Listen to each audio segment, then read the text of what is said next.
Bonjour la famille, bienvenue sur Masolo Kimbang TV. Suivez-nous sur YouTube et tapez Masolo Kimbang TV.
Pungi antitusu kwa tata mfumalongo zima dibun.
Tusaba uzola kwase ye mwana ye tata mwanda velela tukutondele tata sedia mvangi fumweto Yesu Kristo ye tata simuni kimbangu kiangani mpevya longo nsadisi munlemvu yezola pi utusongele nduaka tulwe kingi mulumbu kya unu yenkeba utukebele mukiao twele mutwele tusalidi bisalu bitusalidi lemva kuyenkenda za kubimonekene kwa betu nduaka tulweki muola iyi tukuzikulu munanga drapo ditutombulanga mukonso nsuka unu kianzole musabala bonso bona fukieto kokila kankokila ya konso kianzole tubalukanga kumongo yekuzabwa bwana yenge nzambi ya moyo mpasivo twalonguka yebaka ndwengoso kadilumbu kimosi kya mpasi kikutuvingilanga zibula makutu mantima mieto walonda zinkutu mpasi kinu manavo mana matuna longuka yewa mabaka fulu twalunda yesadilamu njatu kulu yembanu sunu tulombele ngeki bene watu diatisa bonsu bonan lemvo yesola ko bene batatu ban longo muse mwana yetata mwanda velela ensambu za mfumu wetu Yesu Kristo yezola kwa nzambi wa sedito yeunto adia mwanda velela bika wakalanga yeto tuka kwa yelemvu se mwane mwanda velela amen. Mukunda Lunkunantin.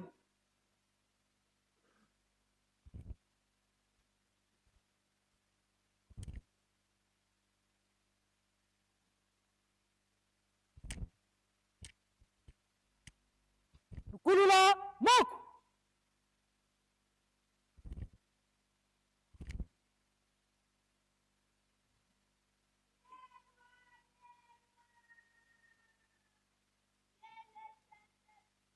Lubaluka Kulubakala Ndol.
Na kombo tata mwana tata limo santo tozongeli communiquer tu edike ba téléphone abiso to tchana mode vibraire pour être déranger te pamba te et dérangeaka tu edike ba téléphone abiso na kombo tata mwana tata limo santo papa Simon Kimbangu Kiangani tozong sa matondo tango nyonso nengo batelaka biso obombaka biso osungaka biso na makambo nyonso ebele obazaka mardi ya mokolo malelo ba komite ezali te ke bango baza mabe ebiso za malamu te na mawana yo biso okomisi biso na moya lelo tozali bana no opona libota no oyo opona opesa biso kombo no ya sika ndenge ekoma na apocalypse ya tata Kimbangu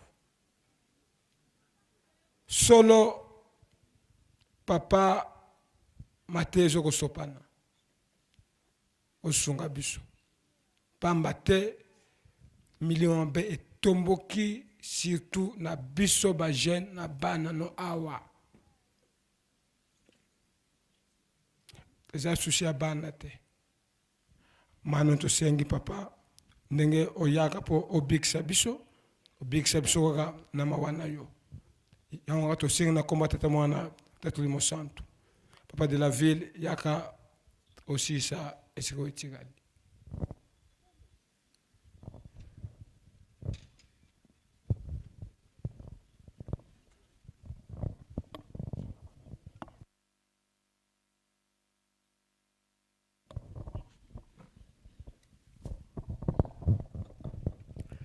Kimbangisme, oye! Kimbangisme, oye! Kimbangisme, oye! Oye, oye, oye! Espoir du monde, Église universelle. Bajeune, oye! Bajeune, oye! Bajeune, oye, oye, oye, oye, espoir de l'Église. Kamba, oye. Kamba, oye. Kamba, oye, oye, oye, oye, Yerusalemi diampa, dikundanga, tata nzambi, fumu Yesu, yetata mwanda velela. Papa Simon Kimbangu Kiangani, oye! Papa Simon Kimbangu Kiangani oye! Papa Simon Kimbangu Kiangani oye! Oye, oye, oye! Papa Simon Kimbangu Kiangani Mwanda Velela Wazola Walembizola Kaka ikaka Yandi kaka Yandi kaka Yandi kake Muzola kwa se ye mwana ye tata Mwanda Velela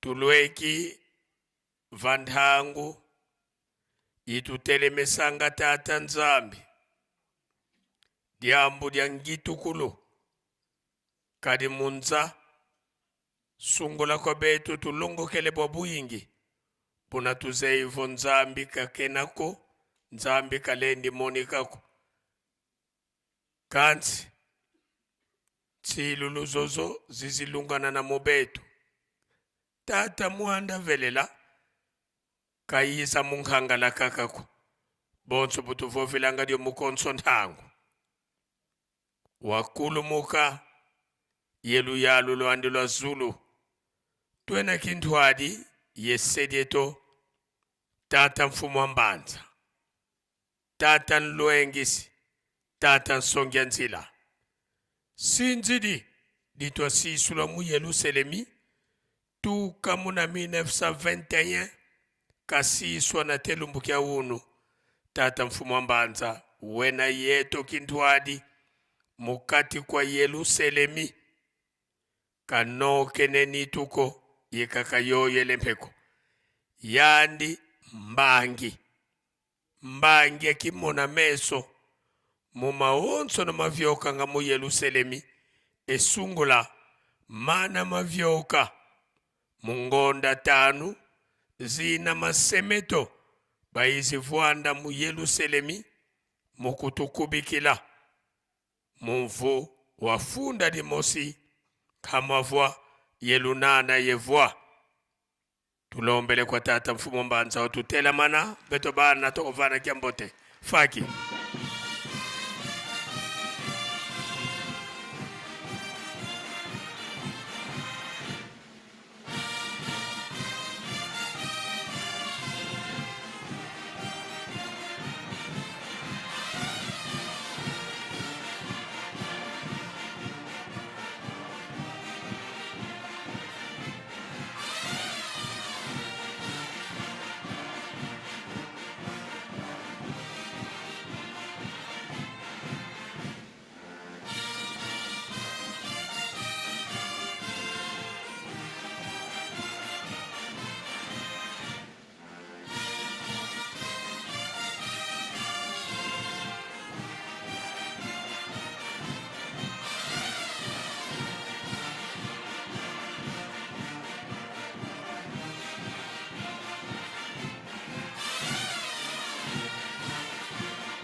pika twakubike no moko twavana sedieto kiambote munkumbwa se ye mwana tata Mwanda Velela munkumbwa se ye mwana ye tata Mwanda Velela sedieto lendele kukuvwanda muzola kwa se ye mwana ye tata Mwanda Velela kanda Nzambi yandivo mayangi mena ye kambi lya bantu bubena ye mfumu inzambi ikambi likakisodi la muvwadyo beto tubankwa nsambu ekuma tsilulu twa silo kwa mfumu to Yesu Kristo vokwenda kakwenda kenda kutulombela nsadisi peve ya nlongo ya kedika ilemba nintsatambula kadika kanzeiku fikambi kwani fikunda yandiki ndwadi bau sibanzaya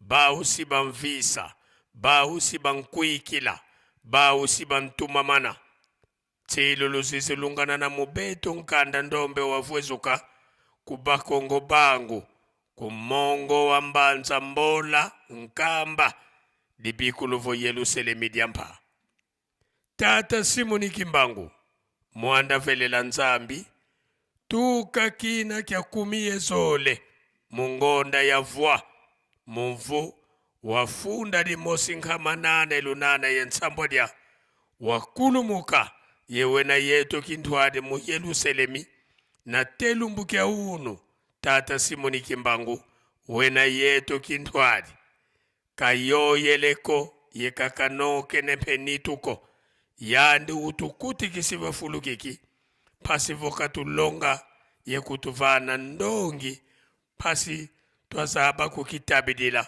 kadilumbu kimosi kya mpasi ketu kutuvingila tulombele kwa tata mwanda velela watutela mana betu bana tukuvana kya mbote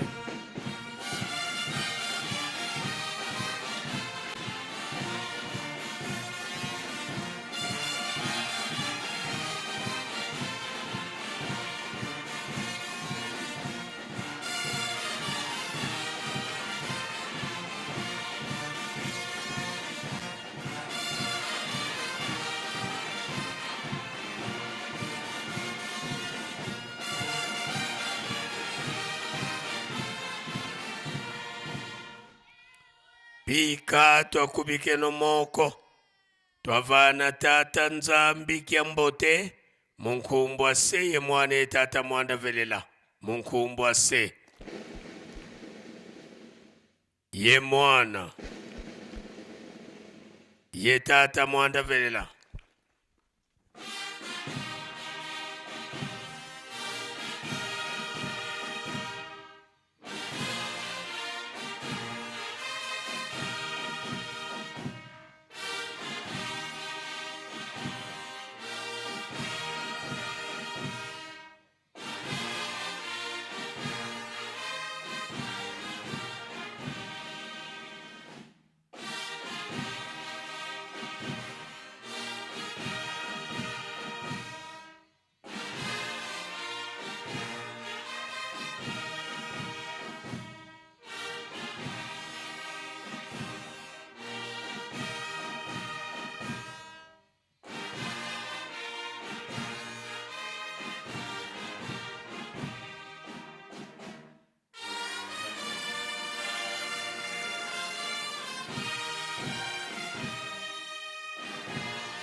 tulendele kutovwana sedeto wanzambe to tata mwanda velela beto bana bakutukulombela bakafulu watusikidikisa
Kimbangezi moye. Kimbangezi moye. Kimbangezi moye.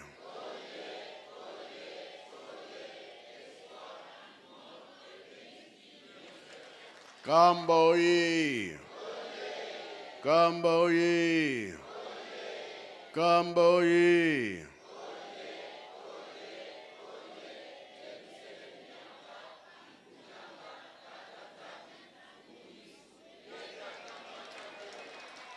Bajene oye. Bajene oye. Bajene oye.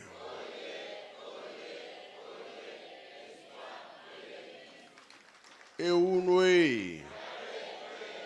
Embaze. Bilumbu biakurwe. Yangala.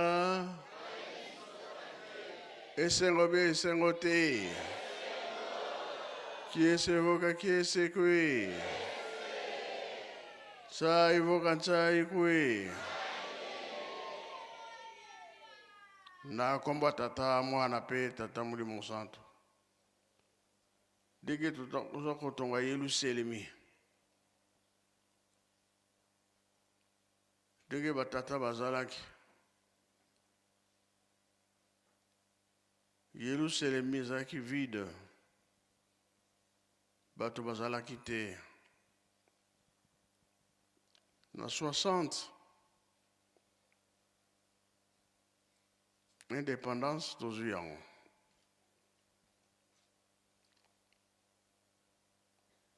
Na 61. Kabi ke président Kasavu Bokoya na Nkamba. De bandaki kotonga ndako oyo balobaka ndako ya mokoto akomela esengo ezalaka mingi bowumbu na biso esilaki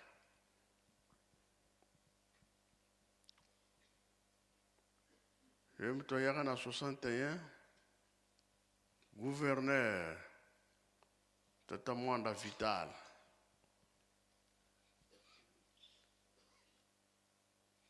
tango ayaki ati libanga tomonaka yango esika yango ezali okota mosole na entre wana na lupango esika nde atiaki libanga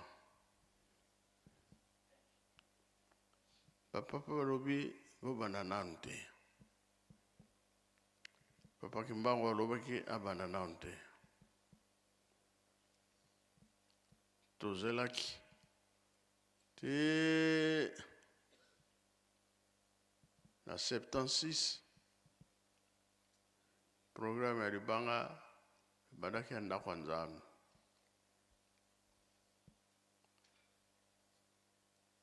kasi na katikati ndenge histoire ezali oyo lobamaki mokolo ayenga bapaya bakozonga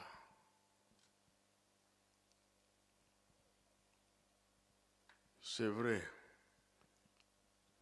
66, 64, 65 papa kisolokele na mbongo na ye moko tongi ndako ya mitino kuna ndako na ye na Ngombe Kinsuka batu ndako ya mike lingo pepe nana abandi peza kotonga ndako te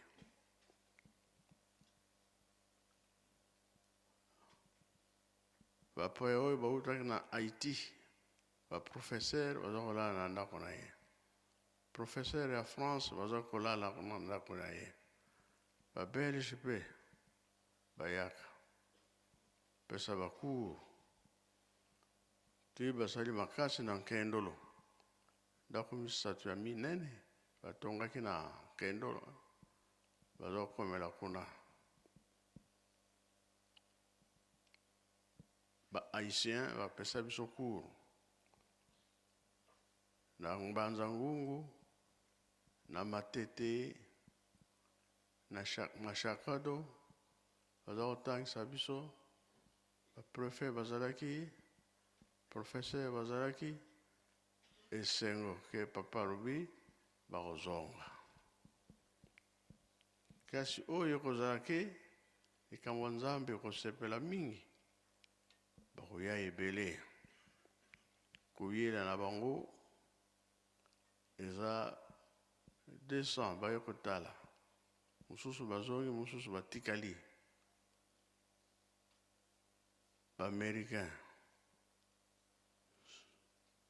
bamosusu leo bakotikala bamosusu baye bamosusu baye lisusu bamosusu batikali kaka ndenge wana mpe ba 1000 ba 2000 3000 kambo wana kozala makasi yango lelo tozotonga yelusalemi ezalaki liboso maloba tozosomba mituka liboso ezalaki maloba oyo tozosalela eza maloba papa balobaki makambo papa balobaki yango tozosalela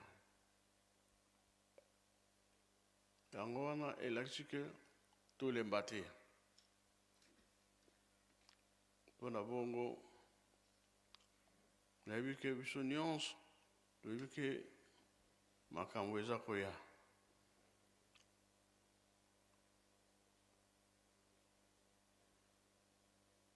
en 2001 totiaki libanga kuna na kendol papa alobi tosala ndako baamerike bakoya tukabulaka bandako oyo ezalaki ba Congo Kinshasa, Congo Angola, Congo Brazzaville. Kasi ba force penza makasi ezalaki te moi Congo Kinshasa amekaki kosala bandako na conférence ya liboso bato mayele bayaki tola eseke bango kuna conférence ya mibale bato bauti mokweli mobimba bayaki balalaki kuna todébrouiller ti toyebisi ijiki atonga bandako parce que tomoni ke makambo eza koya kaka oyo ya lelo mpe c'est pur bato bakomona ke me ndenge nini bandako toza kotonga me toyebaka ke makambo ezali nzambe akosaka te bilaka eta ewumeli ekosala nsima nde bawei bakoya elakisi ke nzambe akosaka te mais tout d'abord nkamba après nkamba nde bakokende bisika na bango bakende kovandela na bilaka eza bongo moke nazalaki nango yango wana napesi papa mbenza mpona ndeni tomipesi programme ya botonga ya yelusalemi bandako sisi na komba tata mwana mpe tata molimo santo amen.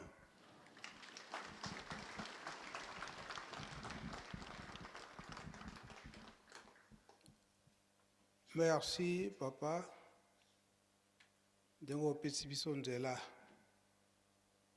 mpe opesi biso ligne de conduite to nzela ya mateyi na biso oyo tokolobela na mokolo na lelo papa likambo olobi liboso nde nkamba bato nyonso wana bakoya bakokomela na nkamba soki bakomeli na nkamba bongo nde esengeli kotinda bango bisika nyonso oyo esengeli kotinda bango bisika nyonso ndenge esengeli ndenge bapapa balobelaki yango papa kisolokeli kokoma awa ndenge olobeli yango papa bato wana surtout bahaïtien bango nde bakendaka na bowumbu basclave ndenge toyebi na histoire bakotangelaka biso na moko bango moko bamindele oyo basalaka likambo yango ndenge bapapa elebe bakotangelaka biso Pe ndenge papa dangi alobaka yango ete na mbotama ya papa Simon Kimbangu d'esclavagisme wana nde silaka à partir ya 1887 nde bozongi na bango awa na bamboka na bango na baafrike bakozonga awa na nkamba nde abanda kolakisa bango tout d'abord esika bango bauta ya mibale kolakisa bango esika bakokende kosala misala wana yango nde kopesa lukumbu na tata Molimo Santu na ye moko papa Kisolokele alobelaka yango ete nkamba ekozala entouré na basociété wana biso bandimi tozokende kosala kuna na bisika wana banda lendi na tongo toke misala samedi tozongi awa na nkamba to na Yelusalemi mpona mabondeli ya mokolo ya yenga mpe kozwa ligne de conduite tokotambola na semaine mobimba moko papa Kisolokele na ntango wana alobaka ete banzela ekozala kitoko ezala eke société eza na luozi ezala ke société eza kuna na manyanga na kasi me soki mpe otali ozolala na kasi me na tongo na ba 4 heures olongwe oye kosambela na 6 heures du matin na nkamba après culte matinal mpe ozongi na ba 8 heures 8h30 okoti na mosala mpo na ntango wana mutu na mutu akozala na déplacement na ye mpo mutuka na ye ekosenga susu te ke ba transport commun ekozala nango me oyo baza presse te na oyo oza presse mutuka na yo ezali pembeni eza kozela yo ntango wana mpe bacarburant ekozala pamba ekoluka te eke peneri bendenge nini yango na suka papa Mfumalongo papa Dangenda alobaka ete soki tobongoni makambo nyonso wana ebanda kosalama na mbwetola meso donc mbwetola meso wana ete otelemi osalika libondeli ya kotelema likambo oza nango posa esalami esika esengeli okende na kondima nyonso otelemi obondeli esika oyo esengelaki okende na ntango ozobondelaka kotie ame esi okomaki na esika wana oza kokende manso wana maloba batata balobaki yango me préparation na biso tozala makasi ya kososola likambo ya tata Simon Kimbangu mpe kozala bana botosi matoi ya koyoka mitema ya kobomba mpe ya kosalela na makambo nyonso misato wana koyoka kopomba na motema mpe kosalela soki totosi na makambo nyonso wana okomona ndenge nini makambo nyonso wana ekokokana papa Mfumalongo ekoloba ete nyonso wana soki biso tolandaki matambi to mateyi surtout mama Mwilu surtout ya mama Mwilu ateyi bapapa bango nyonso misato ete mukumba bokotikala nango to oyo bozali nango ezali ya munene bozala bana ya botosi bozala bana ya kolanda mibeko surtout mibeko kosala te oyo tata na bino alingi te surtout Yelusalemi bonéglige te soki botosi na makambo nyonso wana bokomona eke tata na bino akosepela mpe bino bokolonga mokili oyo mpe kolakisa ndakisa na mokili mobimba ete ndakisa makambo nyonso eza awa na kati na Yelusalemi na nkamba na yango na etinda tata Molimo Santu tobongisaki ndenge atindelaki biso oyo eza kotala makambo nyonso ndenge nauti kolobela yango awa. Yango tokolanda message oyo ayi papa Diangenda ndenge nini ya éducation oyo bazwaki na mama Mwilu éducation oyo ezwaki mama Mwilu na papa Simon Kimbangu et surtout mama Mwilu abebisa te po ete likambo oyo toza nango lelo ngai na yo likambo yango ebeba te mpe ezwa déviation te. Donc likambo ya tata Molimo Santu ezwa déviation te. Donc tokolanda tozala attentif tokolanda nsima nde tokosenga bapapa pasteur po ete ndenge tata Molimo Santu apesili bino na basujet nyonso tokolobela po ete bokoka mpe kodevelope mpe biso nyonso tokoka kozwa mayele. Topesi nzela na bato ya presse.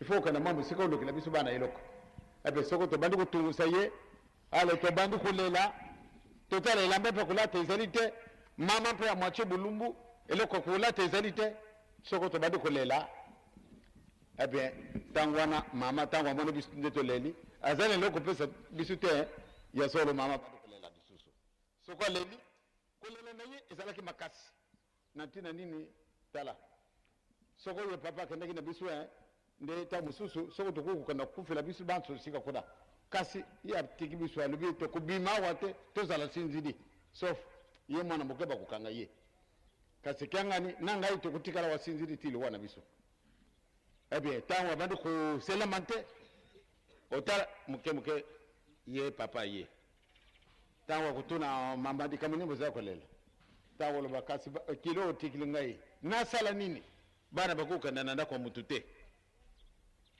bana bakukulia iloko na mutute to sala nini malamu nde tokufa kaka biso banzo mbala moko ebie tangu to bi ngai na monu nde papa ye naka na kusimba iloko yoyo yote lukola nde kona ngai ya vandi awa pate papa yo na simba ye maboko na ngama za kudeka kasi papa mfamba za kai akanga mina papa ngai te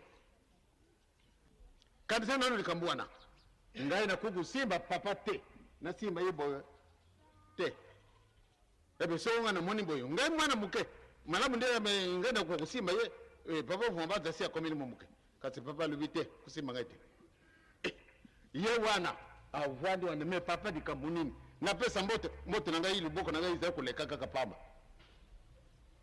me soko kabisa zalaka yesika na ngai soko di kamunini kokwa kujwa papa mfuma mbanze soka ke kamata papa koluti na bome ale to bisu yoso to vande isika moko bisu mitano akutea ba bisu kasi ngai moyo ko pesa papa mbote ezalite nawo kaka maluba natale lungi na ye natale nzutu na ye kasi pate na simba ye moyen te pone nini soko na lubi papa donc lingi ngai te alebite yo nzambe apesi mukumba moko il faut on mériter yango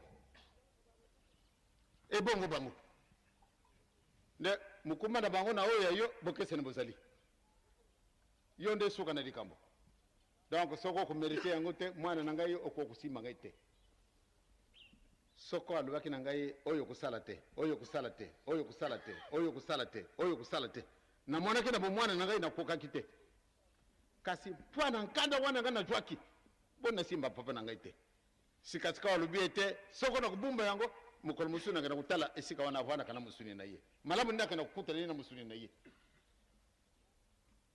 yangwana na sala ka nyoso tu oyo isala kina nga pasi yangwana lelo ngai na kuku kumema yo soko boite na kukite alubi na biso ete bolingo mibeko misala makamu misato oyo ekangami pouvoir na yo ba mama na ngai mama alemba ka soko mokete mama asali boye mpase ndenge wana soko mama azalaka faible nde bomonaka bato mingi bana mingi babutamaka nsima na ngai oyo bana ba papa Simon Kimbangu te kasi mama azalaki mondimi. Mama azalaka mondimi. De 1921 le 27 avril 1959 mama abundaki etumba. Ba mama nangai. Mama atikalaka ndenge wana banda na tangu wana ti bokaboni na musuni na mulimo. Mama soko ngana linga kabilanga mingi pamba tena mwana kiango na mama. Toujours tuzali na bilanga. Batu mingi bamenga tangu wana tuzali kile na boma na mbuka. Tangu yosu na kaina mama. Mama kebilanga na landi. Batu mingi balubika siti na mwana na klasi. Mama atale lubika na mwana na klasi. Tika tojila desio ya itata na ye. Muke ba ye ko kanga ngai. Lubi ndatinda mwana na klasi. Ndenge bakangi ye esika wana bakana kubongisa di kamuna ye na ye na nzame na ye.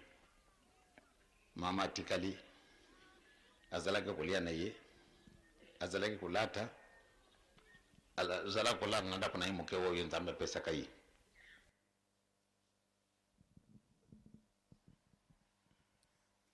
Merci. Intégralité za mulai. Mais tina makambo oyo eza koleka mingi na lelo yango tosukaki nanu wana. Pona kobatela likambo oyo toza na yango tala éducation ezalaki na bapapa epai ya mama Mwilu. Biso nyonso tolandi malamu. Na mwase wana likambo aye koloba eke moyini posa na ezalaki ete mama Mwilu azwa bana na tata mususu wana elingaki koloba nini esika wana Satan posa na ye ezalaki nini nayebi te bapapa pasteur beboleka nani awo ndenge papa asengelaka bino papa Sylvain sika mutu asangi bino misato na ya mine papa libre pe kota na kati tolandi historique ndenge papa Mfumalonga alobeli yango ya mibale na tina ya bilanga donc bapapa babandaki misala na bango ya milanga na bomwana eza boye biso mpe awa tozalaki tobotamaki awa na mboka awa na Nkamba donc bilanga tongo soki etani ntango na tokoti klasi te ndenge tokendaki lobi kuna na Nzanza Longa nalakisaki vale ya se wana oyo babengi Kumbi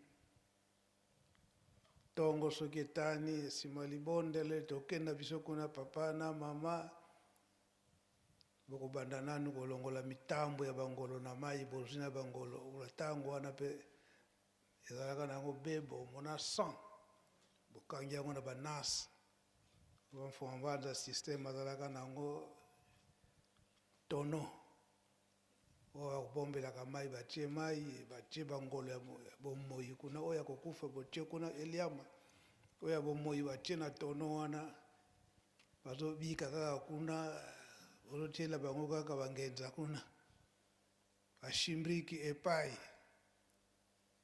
banyama mosusu mpe epai donc kuna tobanda komema kaka na bapapa wana bapapa bayaya mungu kaka na mwa sukali me makambo lisusu kuna olia ndunda etalio olia musuni etalio olia nani misa mai donc yo kaka loso ezali oyo azamba kuna mwa loso ezali fufu ezali manioko donc eloko masango na ntango wana masango ezali eloko ya déjeuner obuki yango ya ndenge eza nani ya mai otokisi byo otumbi na nguba kitoko ndenge wana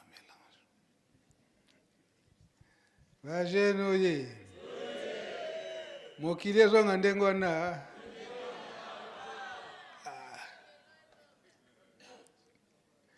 Bon, papa pasteur, bo banda ndenge boko bandela.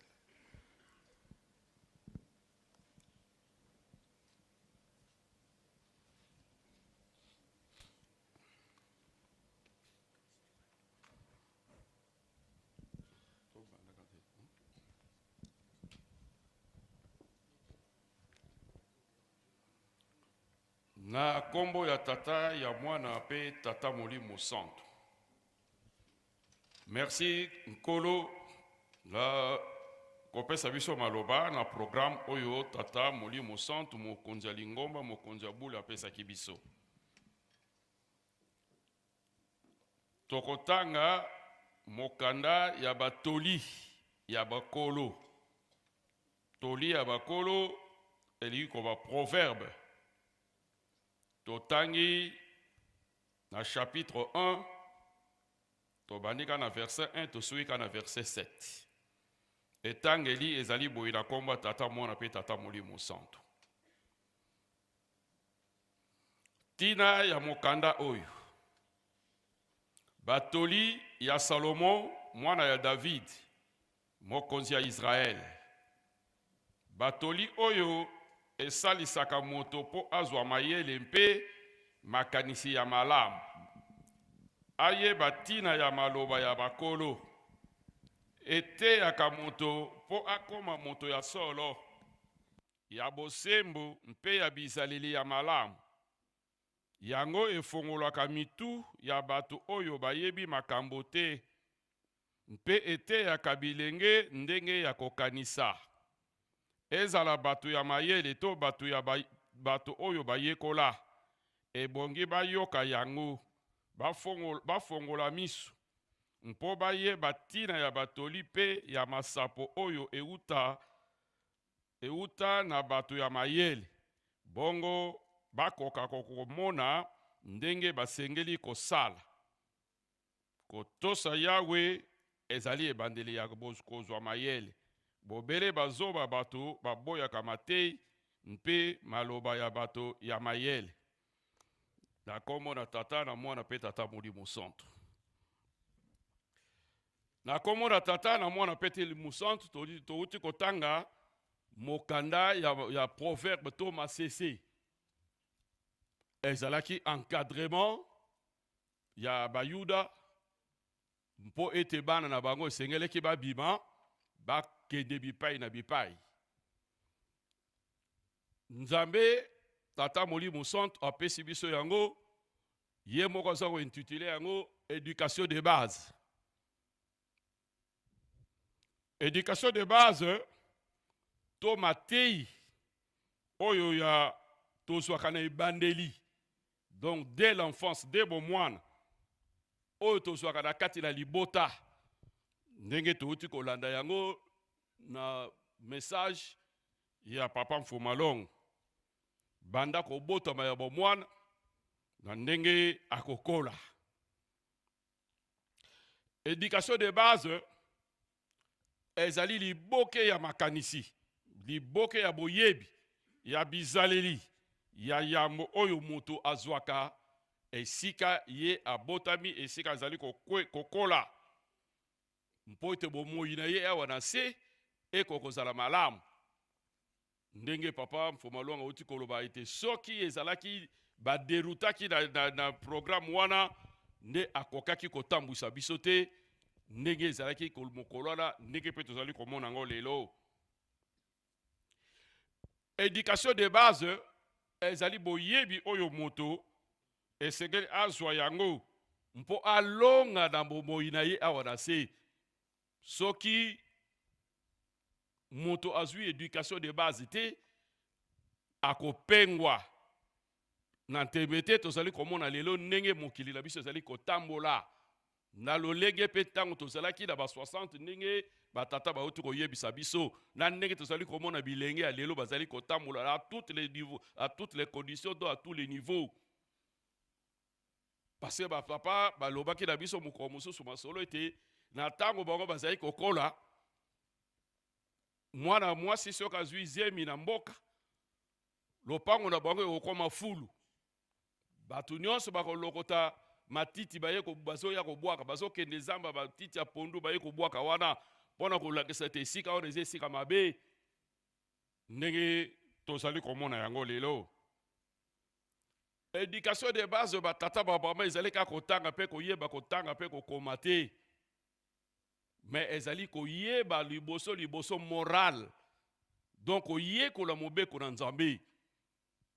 Donc soki que mwana ayebi nanu koyekola mobeko ya Nzambe na kati na libota te ekozala pasi esika nyonso ya kokende, parce que déjà na kati la famille tolakisaka mwana ayiba te, tolakisa mwana te soki omoni mukolo kopesa ye mbote. Alors l'éducation na soki raté déjà esili ezali mwa pasi mpona korécupérer mwana pe développement na ye donc bomotone na kati na mokili solo ekozala mabe.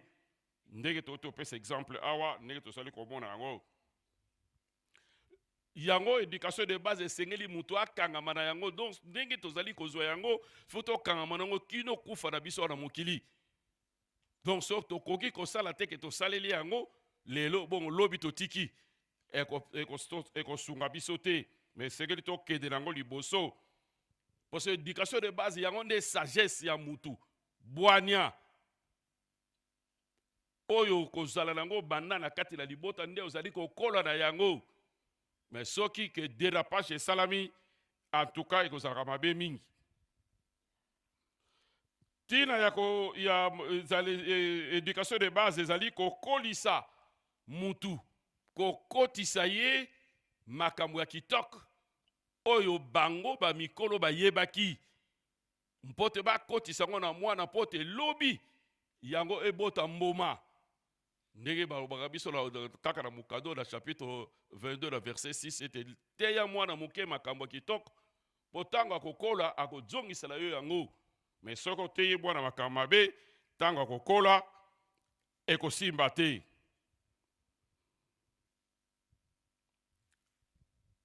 Yango wana tolobi te éducation de base ezali kokotisa mwana biloko kitoko po transmettre yango na ba génération future.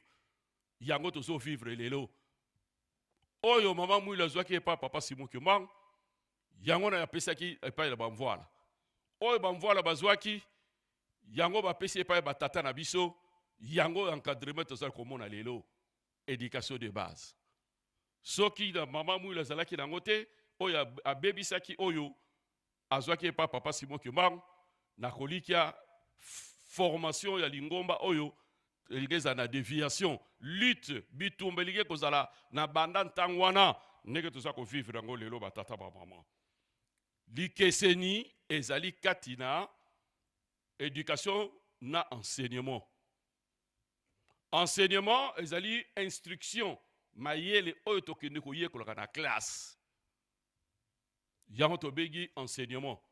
Mais éducation yango nde tozali kopesa ba définition ebele topesi awa oyo mutu ba prenaka yango ba mekolaka yango na mutu oyo ya mukolo oyo ayebi yango déjà malamu ba prenaka yango. Mais enseignement nde tokende kozwa yango na classe mpote toyeba kotanga pe kokoma tokoma batu binene. Yango wana nantina na éducation na ndenge tolandile ko na bande soki tokena ndakisa Joseph azalaki moumbu na Égypte, mais lokola ayebaki azaki d'éducation de base oya utaki nango na mboka na bango na ndako tata na ye Yakobo tanga komaki na Égypte akweyaki te, malgré mama mokonzi alukaki akoma makangu na ye bavanda na ye, mais Joseph aboyaki abaki teza lisumu munene epai na biso na koyi kosala yango te, parce que ayebi yango banda na mboka banda na ndako na bango akolaki nango. Baye tozali la posa tokotanga na Genèse chapitre 39 verset 9, réaction ya Joseph abengi yango lisumu monene moral otobi koyekola koyeba mobeko ya Nzambe pe ya libota pe kosalela yango. Soki topusani musika kona tokomona Daniel ndenge moko pe na Daniel toke tozana posa kotanga na Daniel chapitre 1 verset 8 à 9 kuna pe Daniel na bowumbu na bango ya bibale na Babylone balokotaki bango na epai ya mokonzi apesaki mitindo te bape baleisa bango bapesa bango masanga oyo amelaka po te nzoto na bango ebonga. Daniel banda bonkoko na bango ayebi ke epai na bango bilialia ezalaka te ne toza komona ngo lelo bajene baza kolia na niau na mbwa baza kolia ngo kaka na désordre. Or que biloko wana na kati na éducation na biso biloko wana ezali te. Yango wana Daniel bango mibale bakomaki batu minene malgré bazalaki baumbu mais bakomaki batu minene nzambe atombolaki bango. Yango na ntina batata bamama bilenge batata bazali koboma nzoto ata nzoto ezali malamu te ata makanisi ezali ndenge nini bakotelema kaka bakoloba mpote biso tokoka kobonga tozwa éducation oyo to profiter na yango atako epai towutaki tozalaki nango te mais to profiter nango mais nazali komona loko tozwa kosalela te parce que biso bato towuti kuna toye awa mpo tozwa éducation lobi okomona babimisi biso na nkamba po te tobundaki po te tosalaki boye elingi koba toza koyekola te mposa ya batata mpo te tobonga me tozwa ndakisa bandeko oyo bawutaki epai na bango bakendeki na boumbu bakomaki bato minene. Yango na pona tilisa liloba na ngai na Proverbe chapitre 22 verset 28.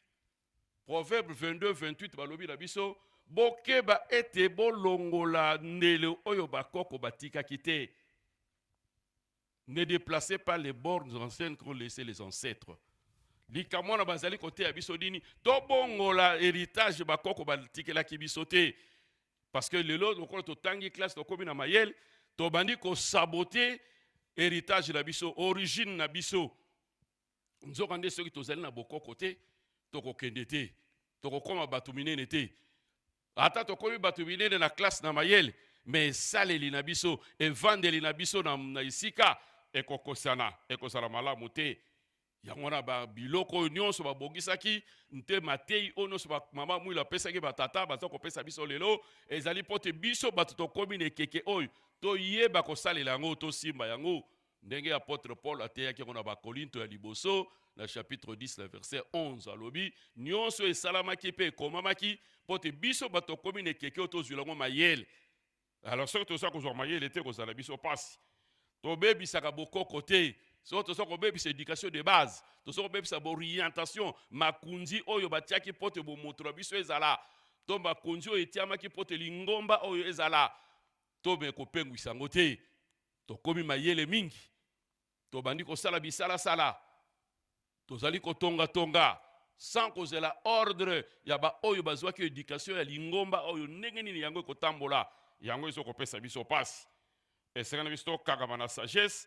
Mpo ete elokisa biso moto esengeli atambola na bwania mpe na mayele oyo ya bakoko bapesaki mpo te yango ekosimba makunzi ekosimba bomoi na biso awa na mokili.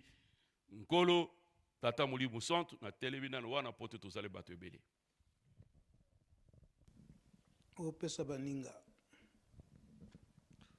nkomona nzambe tata mwana tata Molimo Santu Kolo tata Molimo Santu pesi merci na ndenge bino bopesi biso maloba otone motuna papa mfuma longa lobi mama mwila batelaki mibeko sino te nsima na biso baleki mosusu bakokai kobima oyo ya tata différent mais nene elingai kozala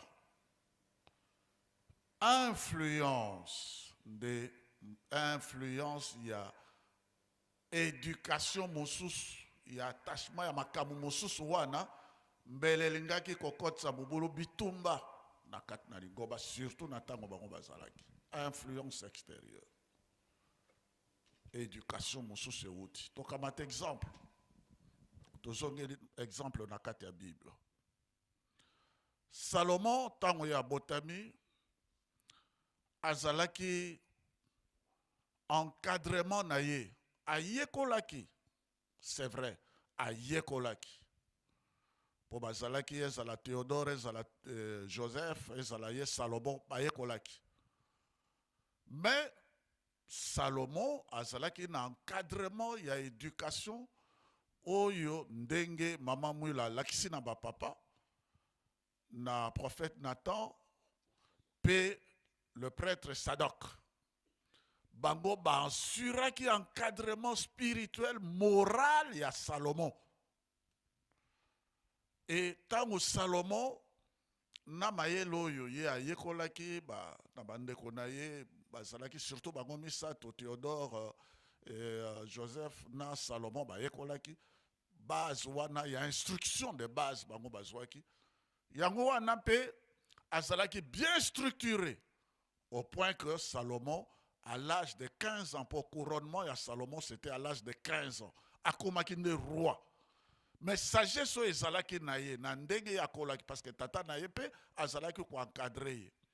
Et encadrement wana ya prophète Nathan pe prêtre Sadok encadrement wana ya likambo ya bonganga nzambe ya mibeko na bango ya bonkoko na bango ya Israël akolaki makasi na kati nango ezalaki te lokola bana ya roi kili koke na gauche à droite non bazalaki tous les soirs ko encadrer toloba epai na ndenge bino mpe bozalaki encadrer awa na kati na nkambo na ba formateur oyo bazalaki ko encadrer bino yango mpe epesaki structure spirituelle morale ya makasi.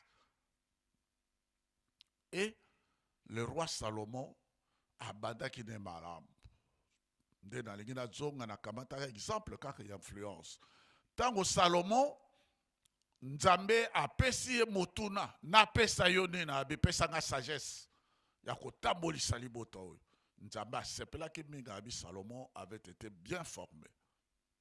Et alors bien en plus il y a sagesse nazopesa oyo sengaki te c'est-à-dire richesse. Mais tango ya akomaki na sagesse wana akomaki na richesse wana akomaki et Satan profitera toujours.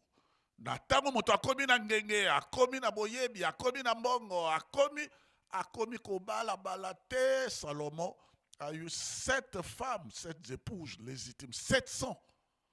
Taladan motomoko, 700 épouses légitimes, plus 300 concubines, ça fait 1000 femmes. Na motomoko. 1000 femmes na motomoko.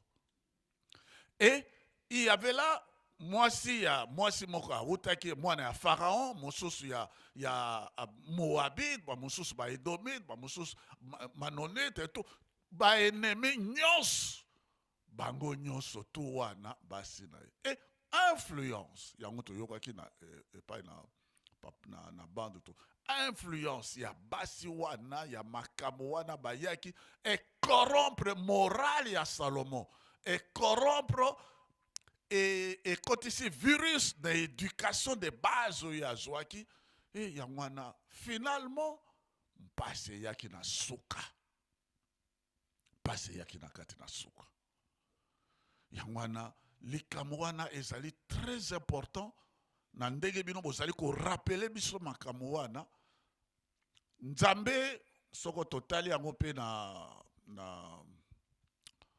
Deutéronome chapitre 8.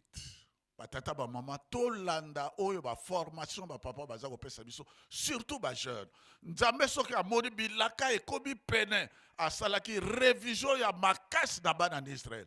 Tala bolingi bokende na mokili ya kitoko kuna bokolia bokomela. Mais attention, na bokoli bino na éduquer bino pendant toute la période ya pasi na nzela pour nazalaki na mposa na tala na motema na bino soki bokobate la mibeko bokeba esika bokenda parce que tango bato bakomaka ne sengo babosanaka bana na Israël Nzambe alobi na bokolaki bino comme un père éduque ses enfants pendant 40 ans.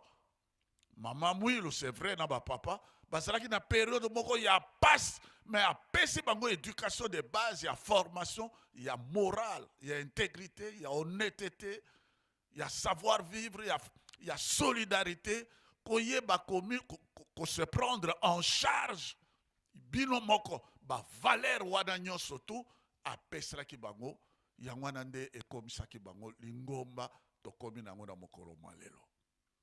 Mama mwila fo mais na ntango na mpasi nde aedukaki bango wana ye moko mpe exemplaire mibeko na ntango na mpasi mais azalaki exemplaire. Témoignage yango nde papa aza kopesa yango wana nde ekomi na biso. Papa likambo ya mpasi ekomi influence extérieure. Bato bakomi ko déborder ba limite pona nini influence et bato bazali kopegwa bigi. Tokamati likambo wana ya Salomon exemple. Tokamati exemple pe si on peut revenir pour moninga se alobaki yango likambo pe ya Daniel. Et exemple belé. Mais nakati na biso kaka likambo wana mokonzi moko natanga nkomote par respect à sa mémoire atuni papa Diangenda papa ngana ko mokonzi nakotambolisa ndenge nini papa lobi na peso kaka bibeko misato soko tambolisi yango o bateli yango okokamba au delà abi beko misato abi mibeko ya liboso mokonzi amelaka masanga ya molangwa te. Yango wana papa a rappelé aye ko kotisa biso na ba précepte na mokolo mwa lelo ba précepte ya lingomba makambo wana nyonso ba détail wana très important parce que soko kei na Londres ba bisika mosusu bakoloba vin et spirit masanga ekotisaka molimo mabe na kati na moto ebebisaka bongo mpe bizaleli ya moto masanga ekoyebiso alobi lala awa ezali malamu nzoka nde sika yoza kolala eza kadevo masanga nde elobi lala awa mbeto kitoko yango olali wana obani kosala makambo elongo bani te lokola pe Lot asalaki makambo elongo na bana na ye origine ba Moabite bana ne balangwisi ye masanga yaza kokanisa ete mwasi na or mwasi na alelaki kuna na nzela influence kokena na ville makambo ezalaki kuna na ville mwasi alulaki nkemo ya ville. Eh bien, finalement, tala mpasi ekoti bana ne baye kobota na tata na bango sous l'influence ya masanga et l'autre akomaki wana pona nini parce que moi si na avant abongwa na libanga ya moto abelelaki l'autre mais c'est trop tard. Chaque fois que l'autre aza kokanisa makambo wana eza kosala choc adebordaki limite tala pasi ndenge ye akanisi influence ya ville dans la passé. Yango nozomona ba jeune na mokolo mwa lelo et toujours influence extérieure, influence à ville, influence à ba réseaux sociaux. Mama kamwana nyoso tu e bebisi bongo ya ba yango na lobi komela masanga te. Et mobeko mibale. Beka mibale mokonzi azalaka na basi mibale te. Salomon en avait 1000. Mokonzi azala kobele na mwasi moko. Passe. Et puis mokonzi azala kana banzambe mibalete. Mama mwila longaki pona ko revenir na likambo pe ya mama mwilo na éducation ba papa na tango na mpasi azala ke toujours attaché na nzambe de kaka moko tataki mbango. Nzambe na ye azala ki mpasi ata ndenge ni nzambe na ye kaka. Moto mosusu te ayoka likambo mosusu te. Toyebi yango le 2 octobre 1921 dans likambo bibon ba monganga bato nyonso to batikali mais ya lobe abeleli tata ki mangu aya salisi tango nyonso to mama mwilo azalaki dans likambo il faut toujours référence na tata ki mangu azalaki na makambo mosusu ya libanda te yango wana batata ba mama ba jeune biso tolandi na zongeli lisusu papa Diangenda a salaki correction moko très importante alobi boyo batu bazalaki koloba ete na tango ya Noé kaka bambisi nde balongaki banyama nyonso to ekufaki a corriger abi non il faut corriger wana papa Diangenda a corriger ki na Suisse a corriger yango alobi boye baboye bambisi ebele bakufaka na ntango ya mpela ya Noa. Mpo na nini a insisté ndenge lelo toza koloba likambo ya cercle, likambo ya kotikala na nkama, kotonga nkama. Badebordaki limite bambisi wana. Bakendaki kuna kotango bamoni esengo ya ebale, bakei likolo esika ezali bangomba, ezali banzete, ezali kuna tango mai ebendani, batikali kuna likolo na ngomba, likolo na mokili. Bref, bakei kuna, or mai ezalaka na limite nango. Badebordaki limite, bamanke oxygène, bakufaki. Bambisi bakufaki, banyama bakufaki, bandeke bakufaki, etc. A insisté, il faut jamais déborder ba limite. Ndenge papa, pasteur Awuti Koko. Limite. Ba déborder qui limite et bakufaki. Biso lelo, toujours une éducation de base. Tozali kaka nangoa. Ba jeune ba tebele ba déborder ba limite. Batika ki yo nankama, bozali sus nankama te. Kotonga nkama ozo tosate. Oya tiamaki lokola mokonzi. Mokumba parce que papa Diangue na lobby. Asima papa ki mangabi na tu dois mériter. Asima ye moyete. Asima po mokumba ezali na yo ezali ya ndenge mosusu par rapport na bandeko na yo. Donc soko moto balobi na chef spirituel de l'église kembangiste azali na mokumba oyo bato mososo bazali na yango te. Kembangiste moye tolandi obie tolandi te. Azali na mvoila, azali na mokumba oyo bandeko na bato mosusu bazali kaka yende azali nango po azali na likamo ya suka. Toyeba kotosa et toyeba maloba oyo biso tozali koyoka efongola biso mémoire. Yo ozali na mokumba mosusu ya ndenge mosusu epesameli yo. Bandeko na yo bazali na mokumba na me yo zali na mokumba ya ndenge na kilo na yo ya ndenge mosusu. Otali. Donc, oui, babengi chef spirituel azali na mokumba ya ndenge mosusu. Yango ne papa Awuti koloba na biso awa. Éducation wana. Na ko répéter makambo ninga alobaki te po moto na moto na parti na ye. Batata ba maman ko déborder limite. Influence extérieure. Ndenge wana salaki na nkoko na biso na paradis terrestre. Tango bazali na bisengo, bazali koyeba te ke likamo to déborder limite te. Babuki bobeko, ba déborder limite, passe yeli bango. L'autre peut a déborder, moi si na ye, passe ye. Influence extérieure. Surtout les kambiso tozali. Ah, passe soko leki mingi, okoka mobeko te olobi, ah, nzambe ako comprendre. Te, soko sali bongo, osilisi onction, osilisi elembo empasse pe esiliko ya. Yangwana pe papa mokonzi nkolo alobi na biso botongi ya nkamba Jérusalem. Base na biso cercle yango, limite yango. Ndenge moninga Awuti koloba makonzi oyo batata batikaki nde ezali awa na kati na nkamba. Esika mususu te.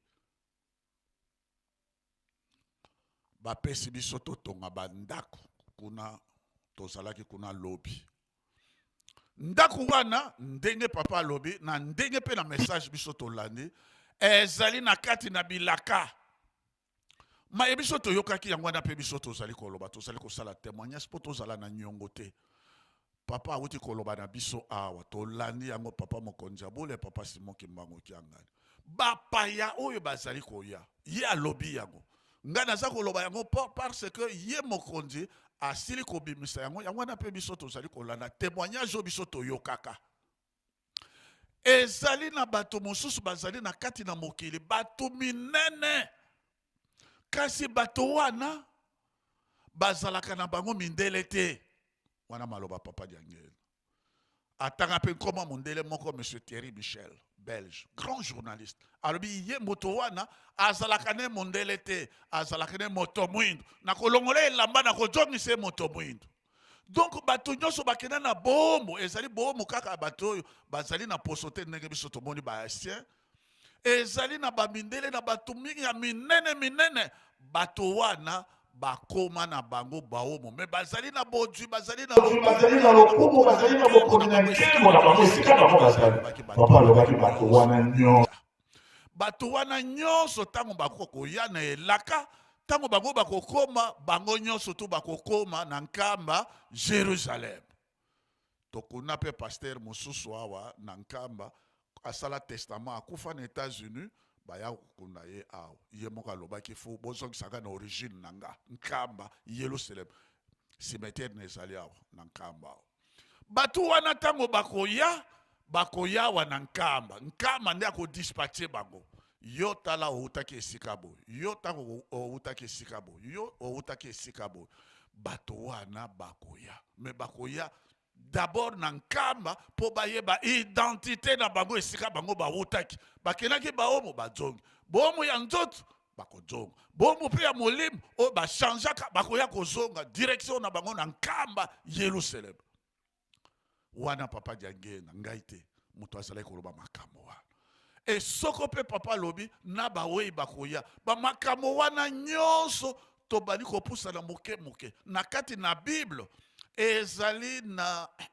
Apocalypse chapitre 14 verset 1 jusqu'à 4 balobaki likambo papa ye moko moto alobaki yango kuna nde baza koyebisa biso mwana na nzambe azalaki likolo na ngomba na na ye papa diangena expliquaki moi nombre na nga tozali na bango tokosenga bolimbisa lisumu na Adam et Ève bato wana ezali 144 000 ezali chiffre symbolique bato wana nyonso baelu baponami yango wana alobaki yango te baponami wana nyonso to bazalaka na kotonga bazalaka na Yerusalem bato wana nkombo ya tata na ngai ezali na elongi na bango nkombo ya ye moko nkolo ezali na elongi na bango bavandi na kati na Yerusalem bago nyonso tu wana nde bazali bato oyo babongisami na kati na bilaka bezali lokola prémisse mbuma ya liboso et puis bango wana bakolatisa manguya bakozala baambassadeur ya komema likambo na kati na mokili mobimba batata bamama tokamata makambo papa apesi biso avec le plus grand sérieux mbula ezali koya 105 ans ndenge ezalaka na ebandeli topesaka bachapitre ezala Genèse chapitre 4 verset 26 et Genèse chapitre 5 verset 6 105 ans elemo ya liboso oyo ezalaki ya Abel ebongaki 7 aye aboti Enos 105 ans babandi kosambela nzambe na kombo na ye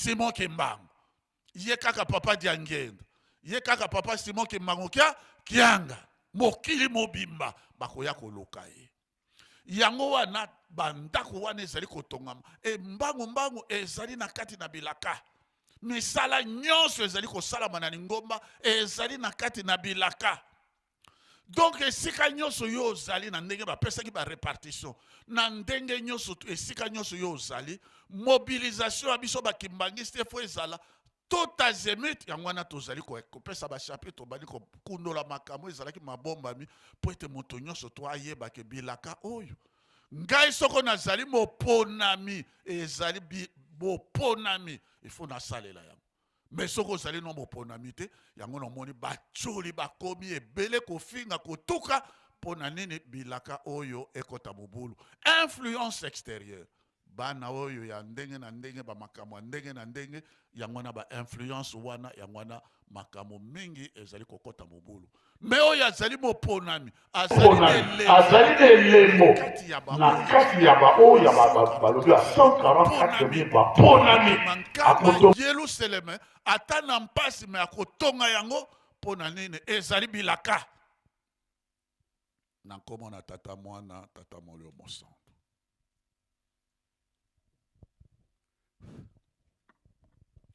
na kombo na tata na mwana pe molimo santu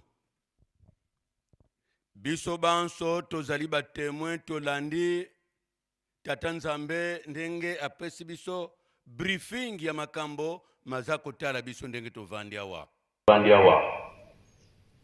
papa alobaki makambo ke bapaya bakuuta epai na epai. Papa pe ayebisaka biso ke ndayuswa ezali. Papa tunaka nani akolamuka. Soki tozwi vi bomoi na biso à la légère, pongi wana ekolia biso. Kozwa bomoi na yo à la légère, eza eloko osakanela bomoi na yo. Pongi tango kei libela. Me mususu pe azo gere bomoi na ye na mayele nyonso. Ke na kovandre na mokili, mezana droit ya kusala ndenge na lingite na tosa papa. Lobi tomoni papa Fumambanza atosi ordre ya Tata Nzambe biso tolandi kapita na biso sima na ye. Lelo bakunzi nyonso balata bukunzi oyo bazwi na maboko ya Nzambe na biso bazali informe ke papa ke konyate esika bandako ekotongama. Na yebi ke bamususu butu ba telefone ezosala. Pona nini? Bato papa koyambela na ndako wana bisto yebite. Bazali na boma oyoyo. Bazali baweyi to yebite. Mutu ayebi makambo wana ye moko Nzambe. Biso to sala oyo batindi biso. Toyebete batata na ba mama nzembo ezali. Tata Simo wanlongo kena. Biso tuzako yamba kala wanlongo si wakembela. Nalandi meme Tata Fumambanza lobike mikolo mizako ya. Ozolingo kende meme na matadi na libondi likako kosala boyi. Amen okomi na matadi. Exousia wana, pouvoir wana. Est-ce que tokozwa yango na négligence? Éducation de base. Yo kote la kiwapi na lingomba. Baibate ya kibiso. Maibate ya kibiso. Ndenge wana kaka tozo kutambuli na toto changer etambuli na biso. Papa batwa koyamba biso yebite. Me aloba na biso. Ke ndaiswa izali. Baweyi bakoya. Soki mutu oyo yebi. Atazala ki kamaradi na yo. Azako yako matana nzela boko yambana. Oko kima toko sala nini? Biso toko kisamposa ya Nzambe na biso. Na yango ndeko salisanga mwa passage biblique kaka ya muke. Évangile selon Luc, chapitre 14. Bandaka okotanga kaka bobele 2 versets. 25e, 27e. 25e, 27e. Kuna ndeba zako yebisa biso ke soki biso tokolinga papa, il faut to alléger ye mikumba. Banda kotanga papa. 14. Oui. Verset 25e. Na kombo ya tata ya mwana pe tata molimo santo. Luka mokapu ya 14 na nzela ya 15 kino na 17.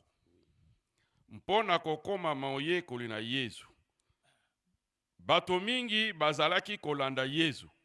Ye abaluki mpe alobi na bango.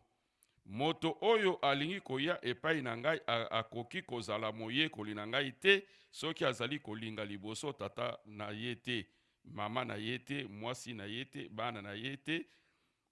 To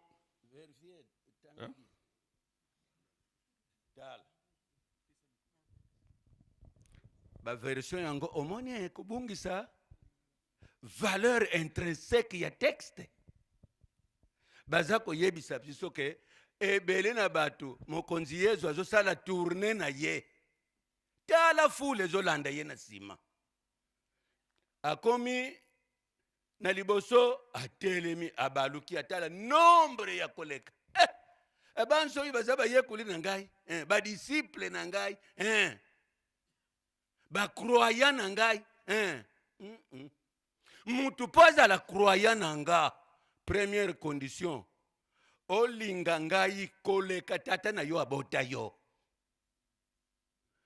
Soki olingi ozala penza mutu azobila ngai kolanda ngai suivre Christ eza terme ya muke te. Na grec akolutein Christon bacondition eza matata ya yambo okolinga ngai nzambe na yo koleka tata na yo asukili wana te.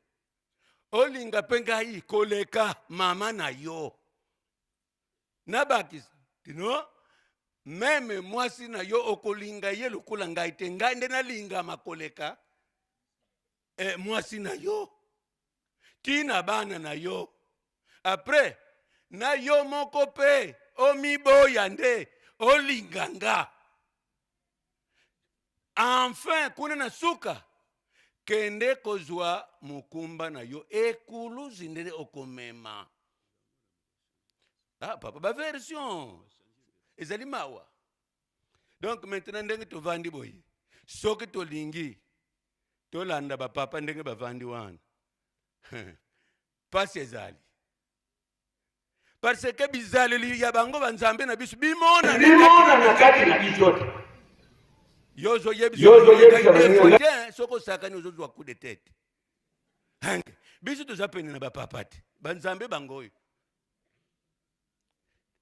Mokolo moko papa salaki tourne na ye ya yambo na lutendele ngai nazalaki tango wana ngai pasteur communal ya Monga Fula oyo ezotala lutendele tokomaki esika moko bayebisi biso bapapa bagumisatu bavandaki awa me bapapa bayaki kosala nini awa kati na manganga yoka kalite ya reino bakendiki kosala papa kisolokele papa de lunga na papa de ngenda bango balobi il faut topesa nzela mangombe fungwa na ezala mingi babundisa biso ngari atuni yango bayakovandira awa babundisa biso basala nyonso balingi me biso batu tokolonga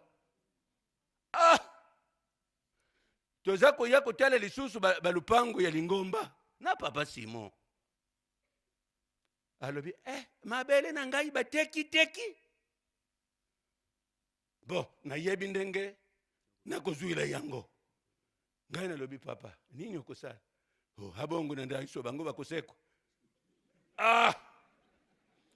donc bamama na ngai na batata kolonga fungula ya kolonga eza na maboko na yo moko fungula pe ya kozangela bilaka eza kaka na maboko na yo moko.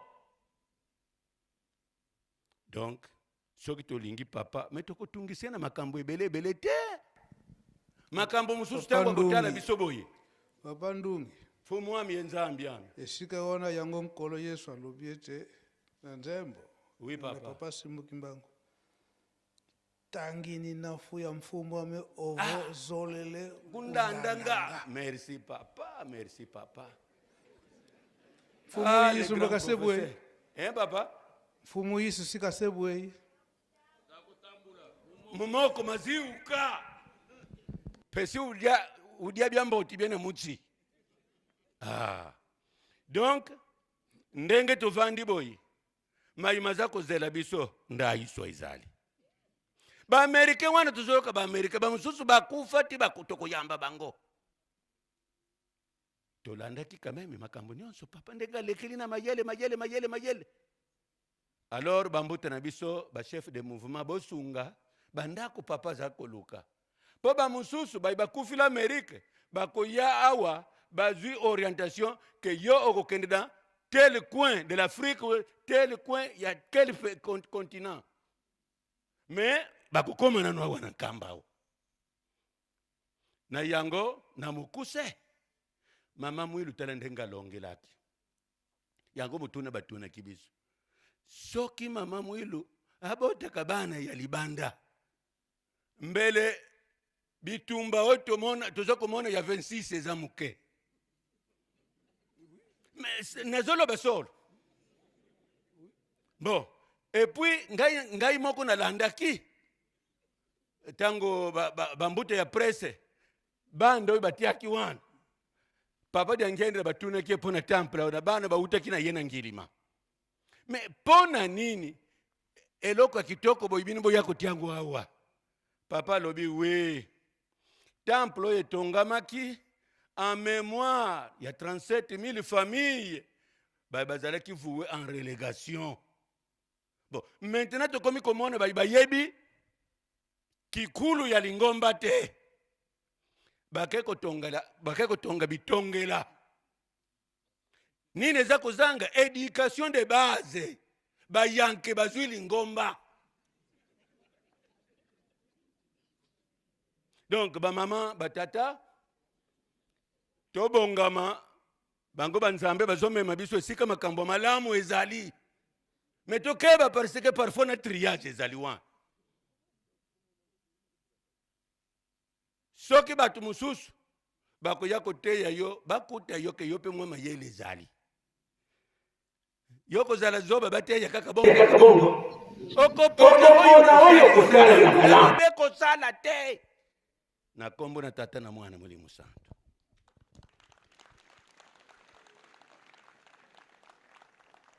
Na kombo ya tata mwana pe tata Molimo Santo na pesi merci na banzambe na ngai na parole bazo pesa nga na sala témoignage na mokolo ya lelo na ko lobela suka muke ya mama Mwilu liloba na ye ya suka. Après to lobela mosala ya ndako nzambe oyo na nkamba mabele oyo to vandeli mikanda ezali awa. Na kombo ya tata mwana pe tata Molimo Santo mama Mwilu tango asilisi ko kababa carte abengi papa Diangenda alobi na ye boye Diangenda tata na yo alobaki soki bokoli na bino nakamata lingomba na bino nazongisa lingomba na yo yangoyo tala balongi ya liboso bangoyo basi bazwi ba carte. Donc bateyi babandaki lero wana. Donc tokoko loba mama Mwilu abandi maintenant lingomba parce que tozala ko sambela na balupango ya bato. Maintenant ayeko loba na papa dia lungana. Papa dia lungana. Yo tata na yo alobaki que okotika la sinzili awa okobimate yo pe mutu okotika la awa. Yango wana ayebisaki na bateyi ya liboso que bino bondimi kokangama boyeba ete bakokanga bino bokokende na inga kosala na inga. Metangu lingomba ekokota batu ya mayele bino bokoyeba na lisusu te. Mama Mwilu atosaki maloba oyo papa Simoki Mbangu atikelaki ye na mbanza ngungu avant train et démarrer. Yango wana apesaki na mvoala lulendo le 12 avril 1959. Maintenant na le 12 wana bomoni mukanda yangoyo tala papier ndenge koma ezali papier ya 1959. Donc ba archive ya kala na kati awa balobi na biso ekomami na Kikongo bundu ya Yisu vantoto kwantu mwandi tata Simoni Kimbangu siège administratif Yerusalemi. Moto akomaki yango ezali papa Ndontoni Sakubadia Mbote. Ye mtazalaki secrétaire ya papa dia Lungana ya liboso. Ngombe Kinsuka le 12 avril 1959. Nsongolo Angindu kwa Bakundi qui a le 18 avril 1959. Après kopesa ba carte tango balobako bazonga bazonga kinanu te. Donc bazalaki kozela batangela bango mikando yo. Dibundu diakala diaswama lingomba ezalaki ya kobombama kansi wau sedi monekene sikoyo lingomba ebimi kadi vantoto tukele sala bonso parce que mutu na mutu azalaki kosambela kosala ndenge ya lingaki lutumusu musongazana ngindu mumambu mana tufweti sadila donc bobengami po ete tolakisa bino ndenge nini tokoki kosadila kadi luzayavo bankwangangu bavwidi nkutu tadidila nkiamambu tuvanga donc bato oyo ya mayele baza kotala awa makambo nini ekosalama awa na nkamba ni makambo ezosalama lelo oyo Rome makambo nyonso tu oyo basalelaka na Rome wau beto diakonso fulu ye mambu mau mana bazolole biso esika na esika mutu na mutu alinga sala ndenge alingi ni makambo tozomonaka sikoyo yimana basadila tuka lumbu kya unu diodio kadilendi kaladiakako donc banda le 12 avril 1959 makambo wana ekoko salama lisusu te ke mutu na mutu asala ndenge alingi diantete bilo kia kinene kifweti kala kuku nkamba biro ya munene ekozala awa na nkamba donc biro yango ezalaka liboso na ndako ya papa da lunga na ye moko tango elongwaki ndako oyo ezalaki na kwen kuna biro nde emataka kuna munzaki buna bankwangangu bekubikanga mambu donc na biro wana bato ya mayele nde bakobongisaka makambo tokokozwa exemple ya cabinet donc ezali biro ya papa bana babikwanga vo ntoni nkubiki bafweti kalanga ku Yerusalemi mufimpanga mambu madi bundu matukanga nsikensi donc batu wana ya mayele oyo bapapa baponaki il faut bavandaka na Yerusalemi awe pa msusu te donc bamakambo oyo kokutaka na bamangomba nyonso na paroisse nyonso ekoyawa na nkamba papa akopesa yango na batu wana bango nde bakotala yango après ezongi na papa mpo na signature dianzole ntambululu abantu tala bampelo fenda batulanga mubotika mishoni vubilanga munlango donc venda za nini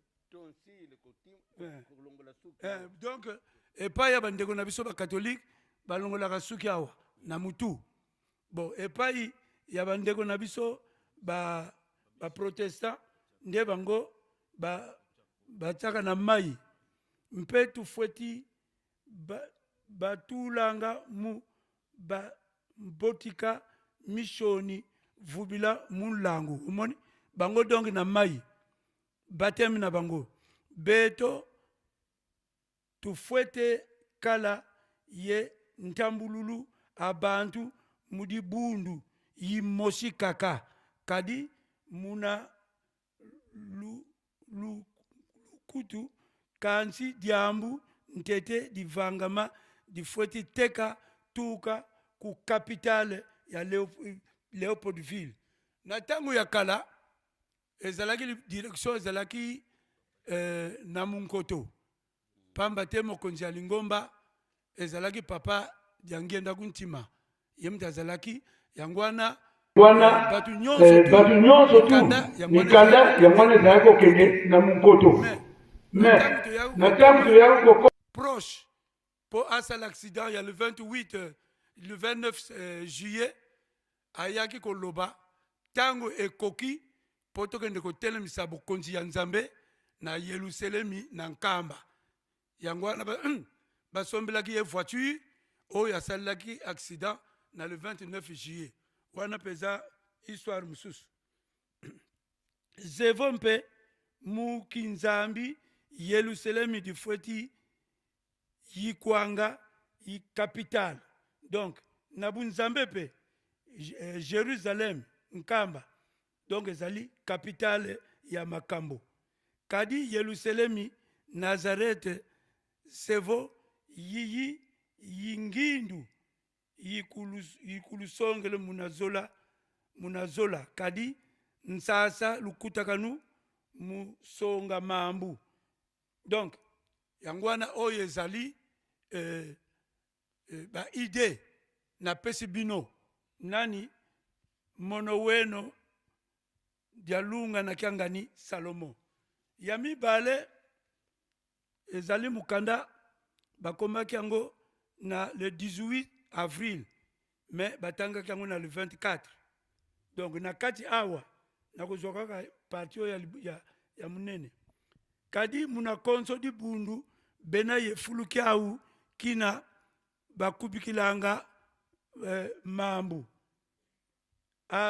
ABFMS New York PM Angleterre CNF Suède bakatolike ku Rome donc batuna lingomba na bango bazali na ba direction na bango oyo basalelaka ba makamu na bango oya lingomba donc yangwana biso banda mokolo oyo papa diangenda basalaki passation de service na papa dialungana direction ekomaka awa na nkamba esika mususu te eba nkamba pe ezami bale te ndako nzambe oyo tomoni batata na bamama ezali ndako ya elaka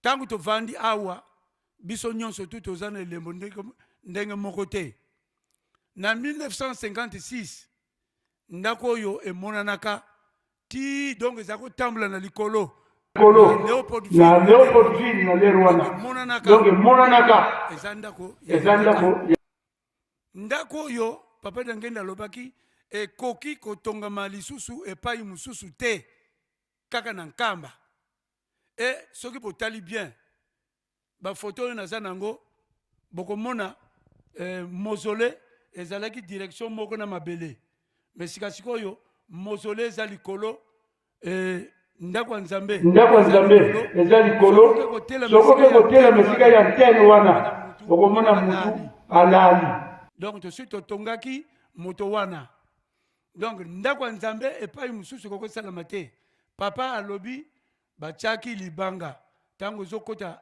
na mausolée na porte wana ni wana mwanda vital aya kotia libanga moto abandaki coup de pioche ya liboso ni papa kisolokele ntango totongi ndako ya nzambe esili lokola basatan bazangaka te nga moko nazalaki na kati kuna ndenge bapastere balobi tata wana papa dialungana apekisi ye kombo na ye mena kuntu mutu ya kiana mwenvu soki kiana mwenvu papa dialungana alobi na ye yo lelo kosala awa te yo onikisaka fufu il faut okende konikisa fufu mpo bato balia ye ale akiti aboli virgule alandi ti na se ale aye kokota na porte ya nsima papa dialungana azongi na ndako na ye maintenant alingaki asala bamisere na ye baéchafaudage ezalaki kuna ti na plafond ye amati kuna batata na bamama donc toyebi te nani moto abendaki ye est ce que ye alingaki akwesa échafaudage mpo ndako ya nzambe efungwana te parce que etikalaka kaka 5 jours mpo na ndako ya nzambe efungwana babambami na mabele pa mutu nyonso to epasuki mutu te moto alobaki na nganga moko nazotala donc cerveau bakolokota ngo na kolokota à la minute papa mfuma mbanza akomi alobi botimola parti oyo nyonso donc ezalaki ciment batiaki déjà ciment propriété ya béton batimoli nyonso tu basaleli cercueil ya mabaya na nsima nyonso tu bakende kokunda ye tamena. Donc batata na bamama totika koya komekaka nkamba, totika c'est-à-dire eza ebele banani oyo toza na batémoignage ebele, totika koya komekaka nkamba. Papa alobi totonga, oui faut totonga noki pamba te tokomi vers la fin. Banani ba précepte oyo bomoni naza na mikanda wana Papa Diangenda abimisaki yango na le 17 janvier 1959. Abimisaki ba précepte wana, mais ezalaki nanu kotanga mate, ezalaki nanu kotanga mate. Maintenant tangu ye moko tata Molimo Santo aye amoni ke tokomi pembeni ya makambo abimisi yango. Allez, bobakisa na précepte ya Lingomba. Naza na principe méthode ya kala, yo ya kala. Donc izana kachukuna. Yango wana na mokanda ya Papa Diangenda, livre vert, na page numéro 10, a komi boye pona ba jeune. Bino ba jeune, bokoki kobunga nzela te, pamba te nasina tie barrage bangoyo. Bozo yoka ba chapitre bazo pesa. Bozo yoka ba témoignage bazo pesa. Donc nasina tie ba barrage po bunga te. Donc soko bungi buzoba na yo moko. Mukanda yango oya ngasa la photocopie ayeko sala. Tozako loba Papa Diangenda yepe tata na yepe apesaka ye mibeko. Tata na ya komilaki mukanda le 31 mars 1935 signé Simo Kimbangu. Apemilaki ya pesaka ye ba loi ba règlement. Omoni. Donc yangwana mutu na mutu na mayele na ye. Merci papa pour na moi tango yo pesaka ngai poto sala témoignage oyo. Zongisa kuna baba mbutu.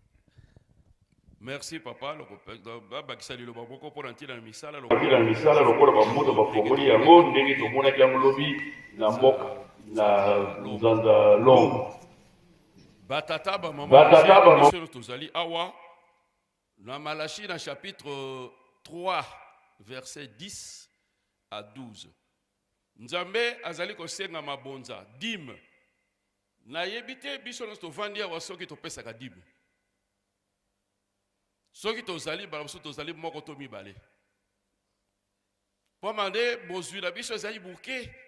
Ye moko Nzambe Molimo Santo alobi azana mposa ya mbongo na biso ya tomate ya makala. Capital na yo eza 25,000 francs ya sac ya makala. Dîme kopesa ya combien? Yango na bila azo kopesa biso misala oyo toza kopesa biso na mulongo. Mpo ete na bina muke wana tozali kotia parce que tozala ba dîme ya ba million te. Muke musala baza kopesa biso pote to salaka mpote to zo lipambuli parce que ezali recommandation divine. Et c'est que dîme epesa maka. Mais notion n'a pas d'abiso ezali dans l'ezalité. Alors yé moka yebi pona ni na bongisa ki bongo. Alors ntango na dîme opesa kate. Mbongo makala balbito tonga kate. C'est dit présence na yo voyage na yo na kate na mokili. Rapport rino que nous kopesa. David Salomon azalaki nango ebele. 1 roi chapitre 3 la base de la verset 4. Balbi Salomon tango ake kosambela na Gabaon atumbaki 1000 ngombe. Oska zelaki nango 1000 ngombe.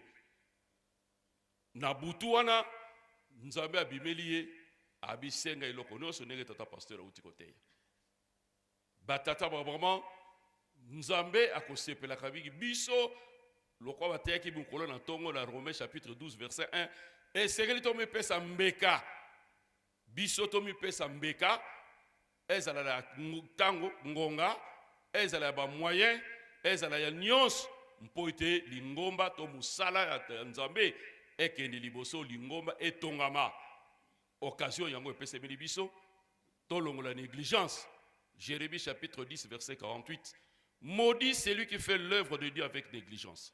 O la kalemi mabe biso to kota le lungo poto la kalema bete to kota le lungo poto bika le salut de nos âmes et se manifester comme manifester qu'on dit manabiso bolingo na biso na biso nyos et se manifestera dans le sacrifice tout ça dit kosala na obéissance tout ça ngo liboso batata na biso yango na bao baza kotala biso bakoloba solo ba oyo baza ba croyant que magiste na komo na tata na mwana pe limo santo.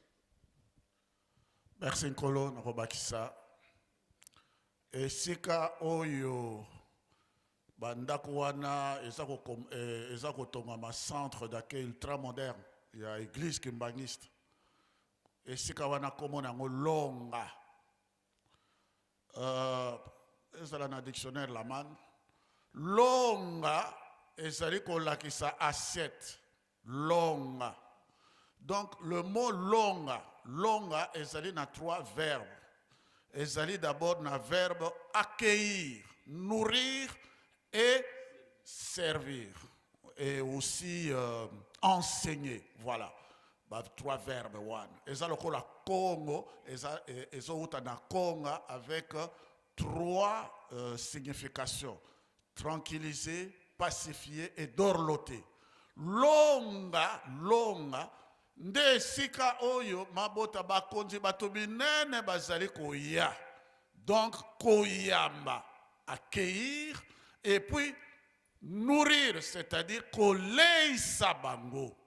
Et puis 3, côté ya bango longa, c'est-à-dire côté ya bango kolakisa bango bozino ya likamo ya tata Simon Kimbangu tata Molimo mo centre. Donc ezali très important. Talanano Bangkok na biso bisika nyoso toza komona bangoma oyo nyoso ezingi Yerusalem ngoma na ngomba ezali na kombo na yango. Na elaka oyo biso tokomi na elaka ya longa nde esika ya boyambi centre d'accueil ultra moderne ya koyamba bakonzi minene bazali kowuta mokili mobimba mpe kolei balani mpe na kolona mpe koboko koleisa bango et puis kote ya bango kolakisa bango makambo longuka, c'est-à-dire koyekola bozino ya likambo ya tata Simon Kimbangu. Donc rendez-vous moko monene très important nesika wana tala nano tosalaki yango te me komo esi emepesa melaki esi ebogisamaki et c'est-à-dire ezali na kati na elaka na komo na tata mwana tata molio moson. Merci, Papa Pasteur, Totei Pisonios.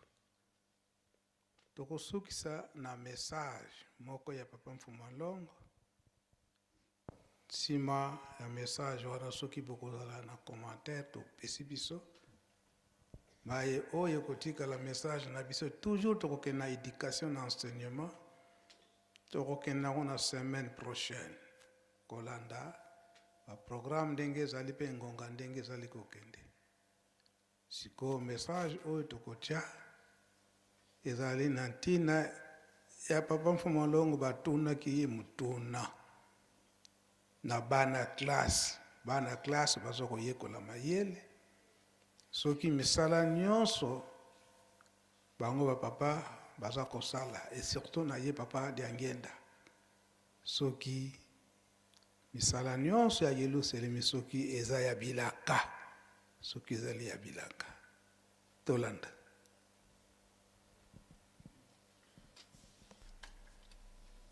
D'après la vision de ce somptueux fruit, nous vous dirions au moins qu'à l'avenir, que vous nous fassiez une église aussi de la même, surtout, même, voire même à Kimbanseke. À l'avenir, pas pour le moment, mais on ne sait jamais. C'est gentil, vraiment, votre proposition est très éloquente. Je pense bien pour Kimbanseke, nous pouvons construire quelque chose de ce genre. Mais si nous avons construit un bâtiment aussi grand, ici en Kamba, il y a eu des raisons spirituelles très poussées. À Kinshasa, nous sommes en train de nous préparer de construire un temple, mais qui ne sera pas plus aussi grand que celui-ci. Et ce serait difficile à ce que nous construisions ailleurs un temple qui aura les mêmes dimensions. C'est un peu difficile. Nous pouvons le faire sans la moindre difficulté puisque nous avons une volonté. Mais ce temple-ci a un antécédent. C'est un temple. Quand je vous disais au centre d'accueil, et qu'en 1952, il y a eu la grande manœuvre de Kimaza. Kimaza se trouve, quand vous êtes ici en Kamba, vous voyez Kimaza loin. Eh bien, tous les Belges, ils voyaient qu'il avait un temple ici. Une maison tout à fait spéciale, qu'on n'en a jamais vue ailleurs. Alors, quand ils venaient ici, ils voyaient ces bâtiments au milieu. Bon, alors maintenant, quand ils sont de ce côté ici, c'est vraiment ici. Alors, il fallait les détruire. Eh bien, ils ont fait vraiment des manœuvres formidables à Kimaza pour détruire ce temple-là qu'ils voyaient. Mais pendant cette période-là, vous entendiez, je ne sais pas, vous êtes né quand? 57. 57. Les manœuvres ont eu lieu en 52. Alors, en ce moment-là, vraiment, les Belges avaient tout fait pour détruire ce qu'ils voyaient ici. Ils viennent ici, quand vous êtes en Kinsuka, eh bien, vous regardez avec leurs appareils magiques, eh bien, on voyait les temples étaient ici. Mais depuis Kinsuka, ils ne pouvaient pas bombarder. Ils devaient rester à distance pour essayer de détruire ce qu'ils ont vu. Ce n'était pas possible. Bon, maintenant, en nous référant qu'il y a eu 37 000 familles reléguées, c'est comme ça qu'on vous a dit, et que dans ces temples, une fois que tous les bancs seront installés, vous rentrez à 37 000, vraiment vous êtes bien assis, et il y a encore de l'espace qui peut rester. C'est construit pour, en mémoire de ces 37 000 familles qui ont été reléguées. Or que les temples que nous pouvons construire, oui, toutes les autorités d'ailleurs nous ont demandé, même en République populaire du Congo, que nous construisons quelque chose de ce genre, mais en miniature. Là, vraiment, nous sommes prêts. Ils ont demandé que dans toutes les régions, nous construisons quelque chose de ce genre, mais en miniature. Au lieu de mettre 100 mètres, ce n'est pas possible. Parce que 50 de large, 100 de long. Nous n'allons pas construire la même chose, mais nous pouvons le diviser en deux. Il y a moyen. Parce que ma tétée, c'est 45 mètres de long. Donc, c'est un peu... Je pense que vous êtes satisfait à votre question. Bon, qui a encore une question? Oui, papa. Oui, ma fille. Lorsque les plans s'est trouvé à Kimaz, les plans de la maison qu'ils voyaient étaient pareils. Ici, ma fille, eux, ils voyaient un temple en Kamba. Les photographier, ce n'était pas possible. Parce que tout d'abord, c'est une chose spirituelle qui est donc c'est difficile pour photographier ça. Donc, ce qu'ils voyaient, eh bien, ça, je ne m'en occupe pas. Est-ce que c'est ce temple-ci? Nous autres, on nous a demandé de construire. Bon, on nous dicte, voilà, comment doivent être ces plans-là, et ces bâtiments. Et nous l'avons construit selon ce qui nous a été demandé. Vous êtes satisfaite? Merci beaucoup.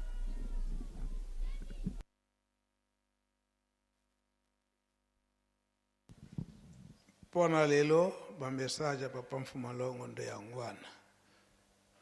Maposo koya oya éducation toujours la même chose. Eko chamba lisusu. Koloba ete makambo oyo tozali koloba pe kosala. Batata ndenge batikelaki ko yebisa biso yango ndi tozali kolanda.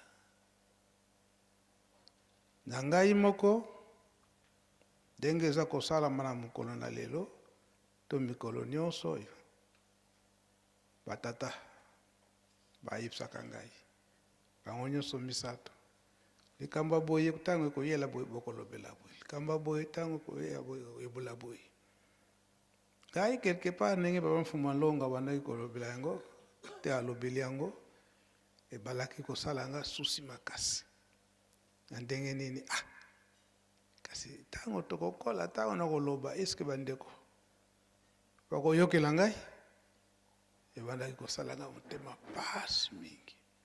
Mais le 25 mars 1992 tango papa Kisolo atiki biso ye moko papa Mfumalongo papa Dangenda ayebisi ngake Mbenza fanda na nkamba kufana na nkamba wana nayebaki code oyo ye apisaki ngai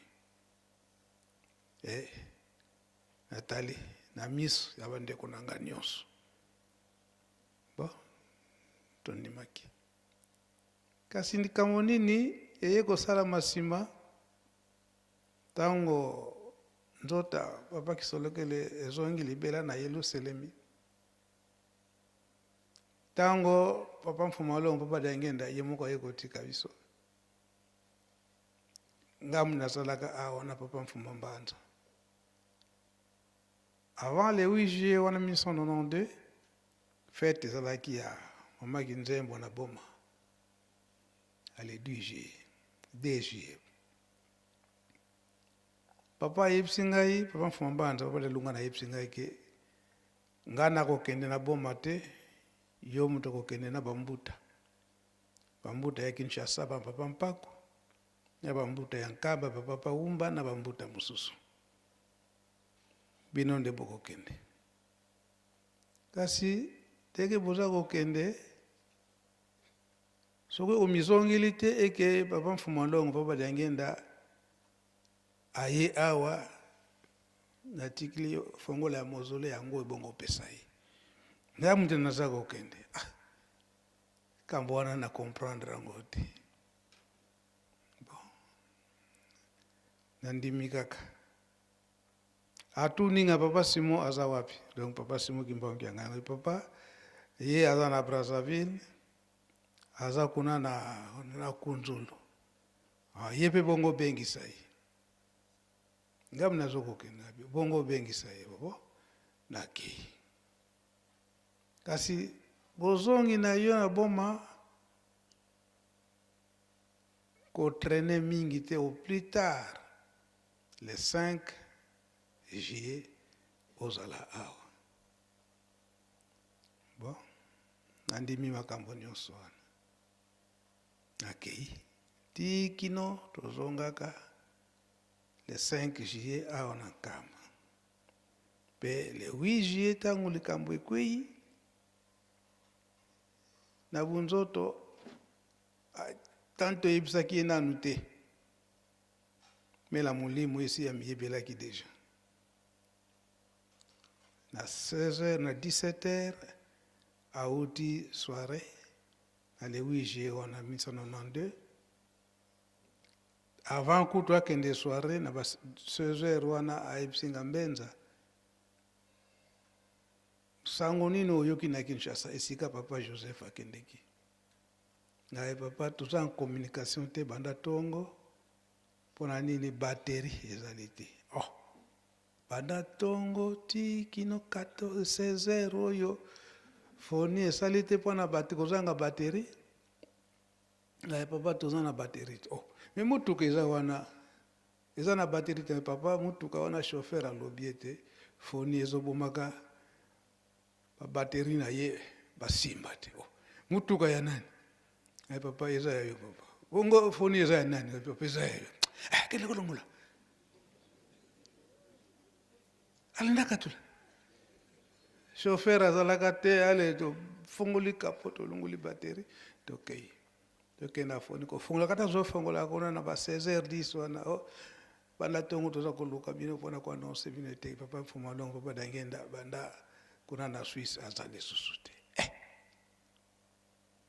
bamama nyonso bazalaki wana bamama lilo paralysé bazokoka koloba te ezalaka un jeudi oyo ezalaki bakorali eyaka koyemba awa après soirée bakorali eye koyemba wana papa tango auti kaka soirée azongi gaipsi papa tuninga mbala moko okendaki na foni sango nini ozwi konanga papa sango eza te me banonse kaka liwa ya mama o ya boti papa ditele na mpanga.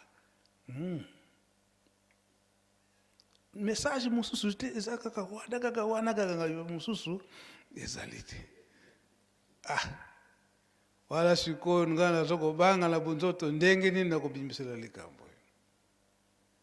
Balamuko asuka amelina ni mwa mai amwema le mwa nguba na ina mwa kedi na ina bana ko salela ngo asika na luki kaka manière pona ko yebisa yele kambo.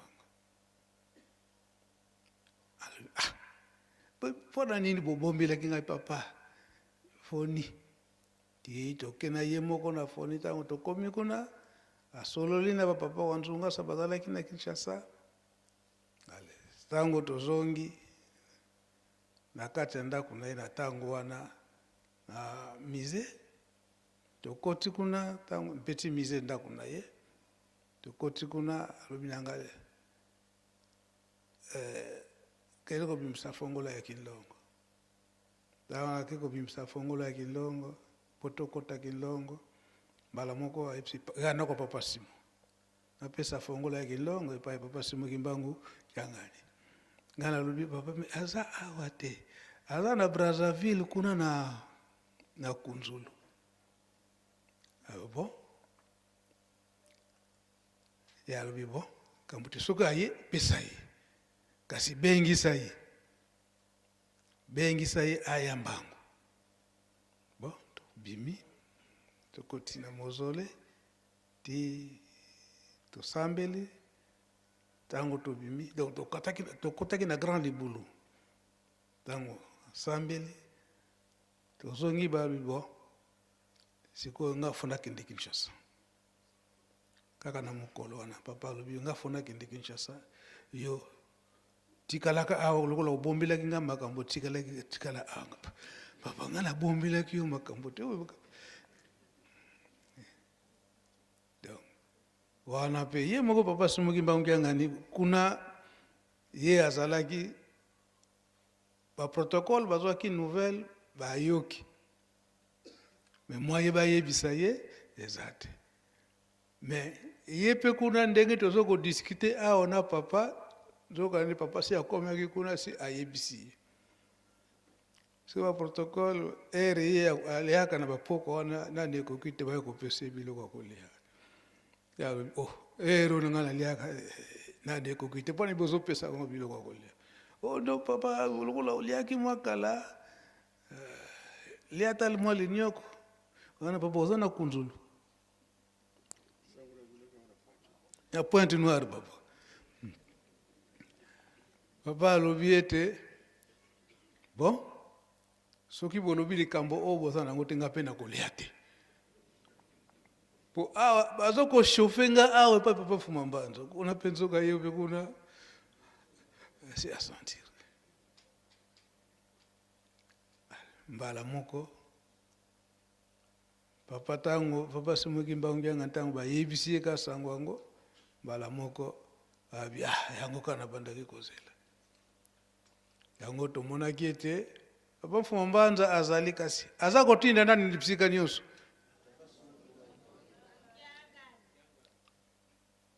eske wana education te aza kofuna pa eba papa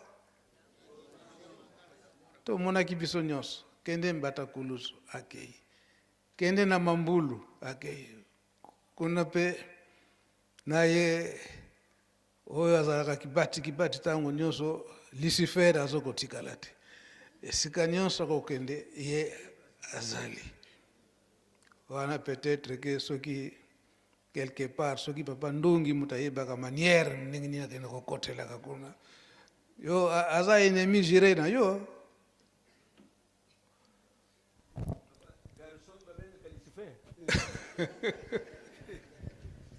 oui papa Fumu Nzambi budiena vo pfumwandi yandika ka papa Simo mbe kikala kisadi kyandika kala tumanga papa bumbe mumona lwana ke mutu ndondo yandi kwandi totimona weti nikunatsi natewo nukiki tumengo tukuntanga khumbu mengi kuntanga nkumbu kadi tulendi kuntanga kuma Lucifer lonkubikile kakatumbu byandi. Pardon, papa, pour la histoire. Natango papa yangenda tikaki biso ndengo lobeli yango.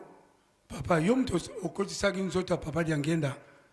Awa osalaki libondeli pour que nzoto ekota nakati ya Yerusalemi. Donc ngape nazalaka wana mukolo yango. Ota wana nazalaki na problem ngole yibili penza ibandeli te suki ndengi nini wana. Po komeki baba mfuma mbanza kaka Fara nini bombila kingali kamose atika kibiso. Papa ngaite papa na bombili oli kambote. Ngaye sisadi ngempe kunkamba. Donc spirituellement ngaye salaki ngaye penda passe ikambongo. Parfois on est au bec c'est pas libre.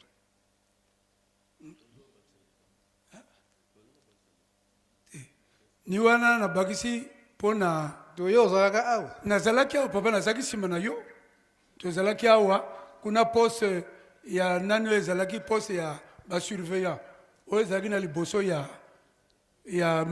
musée poste 4 je crois poste 4 mwinde ezalaki wana ni na mwinde wana tozalaki kolandela arrive nyonso tu ya papa ti ntango bakomi awa kamio ekangami yo osali libondi papa nalakisaki yo foto yango.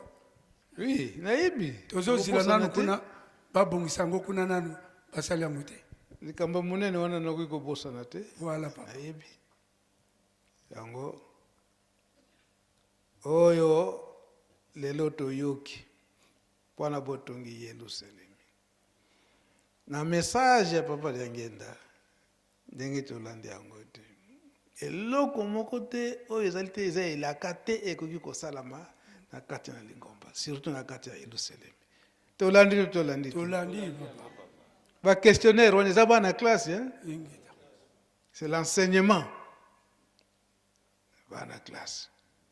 O balingaki ko yeba likambo. Ezalaki a na nkamba interview wana. Ezalaki a na nkamba na ba na classe.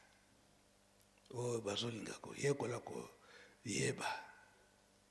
Yango pona ngai papa na banza pona mokolo lelo na sikisi bokombo tata mwana pe tata molimo santo.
Merci, Papa Benza. Tulandi pembalo baba papa. Et là-dessus que toujours sur la nuance en kamba, toujours qu'il y a côté té. Té que batike la kabiso mosala. Hoto l'accendé wana. To tonga Yerusalem. Ngara tomoni isala toujours ça sikoyo et teleminan. Après le 6 avril, botozongelango. Toyokani?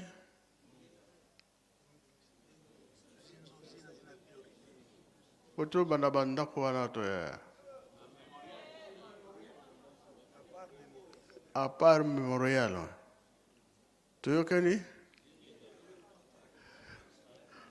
Makasi ezali? Kimbangismo ye. Bajeno ye. Liloba ya papa ezali boye. Mémorial tozoko continuer ndenge tozali kosala. Ba oyo bambongo esengeli mémorial tozo continuer kosala. Kasi oyo misala oyo etikali, par exemple bandako oyo sito banda na ba paroisse o boye nanu esili te, etelema nanu topesa priorité ndenge bakateli biso na bikateli o bapesi biso ya bandako oyo bapaya bakokomela kozala inauguré le 22 mars l'an 2026. Oyo basengeli biso eke bamituka topesa priorité na bikateli nyonso wana. Sima le 6 avril l'an 2026 nde misala wana nyonso toko zongela. Ndakisa bandeko na biso ya Londres ndenge ezali ke tozala deja misala na biso oyo tokosalaka. Saint-Denis tozala na misala na biso oyo tosalaka. Nyonso wana etelema nanu topesa priorité oyo bakateli biso sikoyo na le 12 octobre utiko leka po ete baréalisation nyonso wana esalema le 22 mars l'an 2026 po ete le 6 avril l'an 2026 bapaya balala ndenge tata molimo santo papa Simoki Mbangu alingeli yango. Donc posa ya papa Simoki Mbangu nde ezali nde ndengwana. Donc ngana pro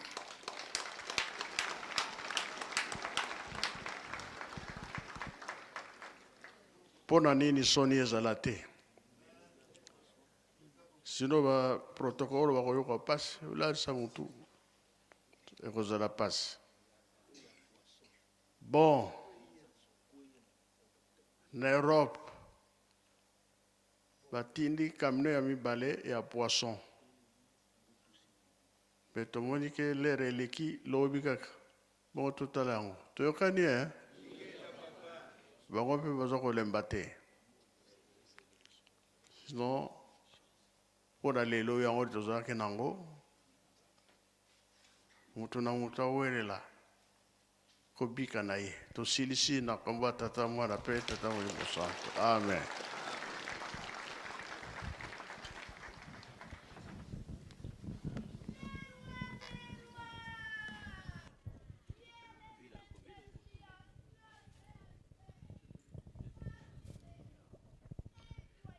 Imbangisme oye!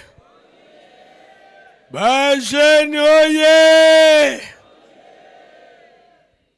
Bika twakubike no moko. Twatonda lusiku musu tutambudi kwa tata Nzambi. Muzola kwa se mwane tata mwanda velela. Munkumbwa se. Ye mwana. Ye tata mwanda velela. Ma protocole sani pour la présence. Batata et paille, ba maman et paille.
Éducation la biso fo ezala ya komama pete totambola elongo na tata molimo santo yango tozali kokoba toujours na ntintia na mokolo malelo pamba te balobi ete totonga bongo Yelusalemi ya sika. Soki totongi Yelusalemi te, pasi na biso ekoki kosila te. Yango wana tomoni basali batata na bamama mpona ntina wana ya botongi.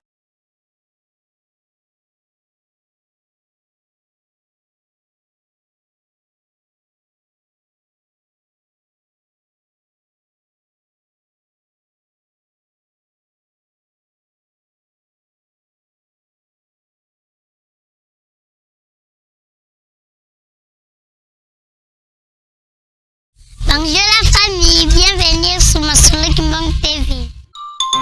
Suivez-nous sur YouTube et tapez Masolo Kimbang TV.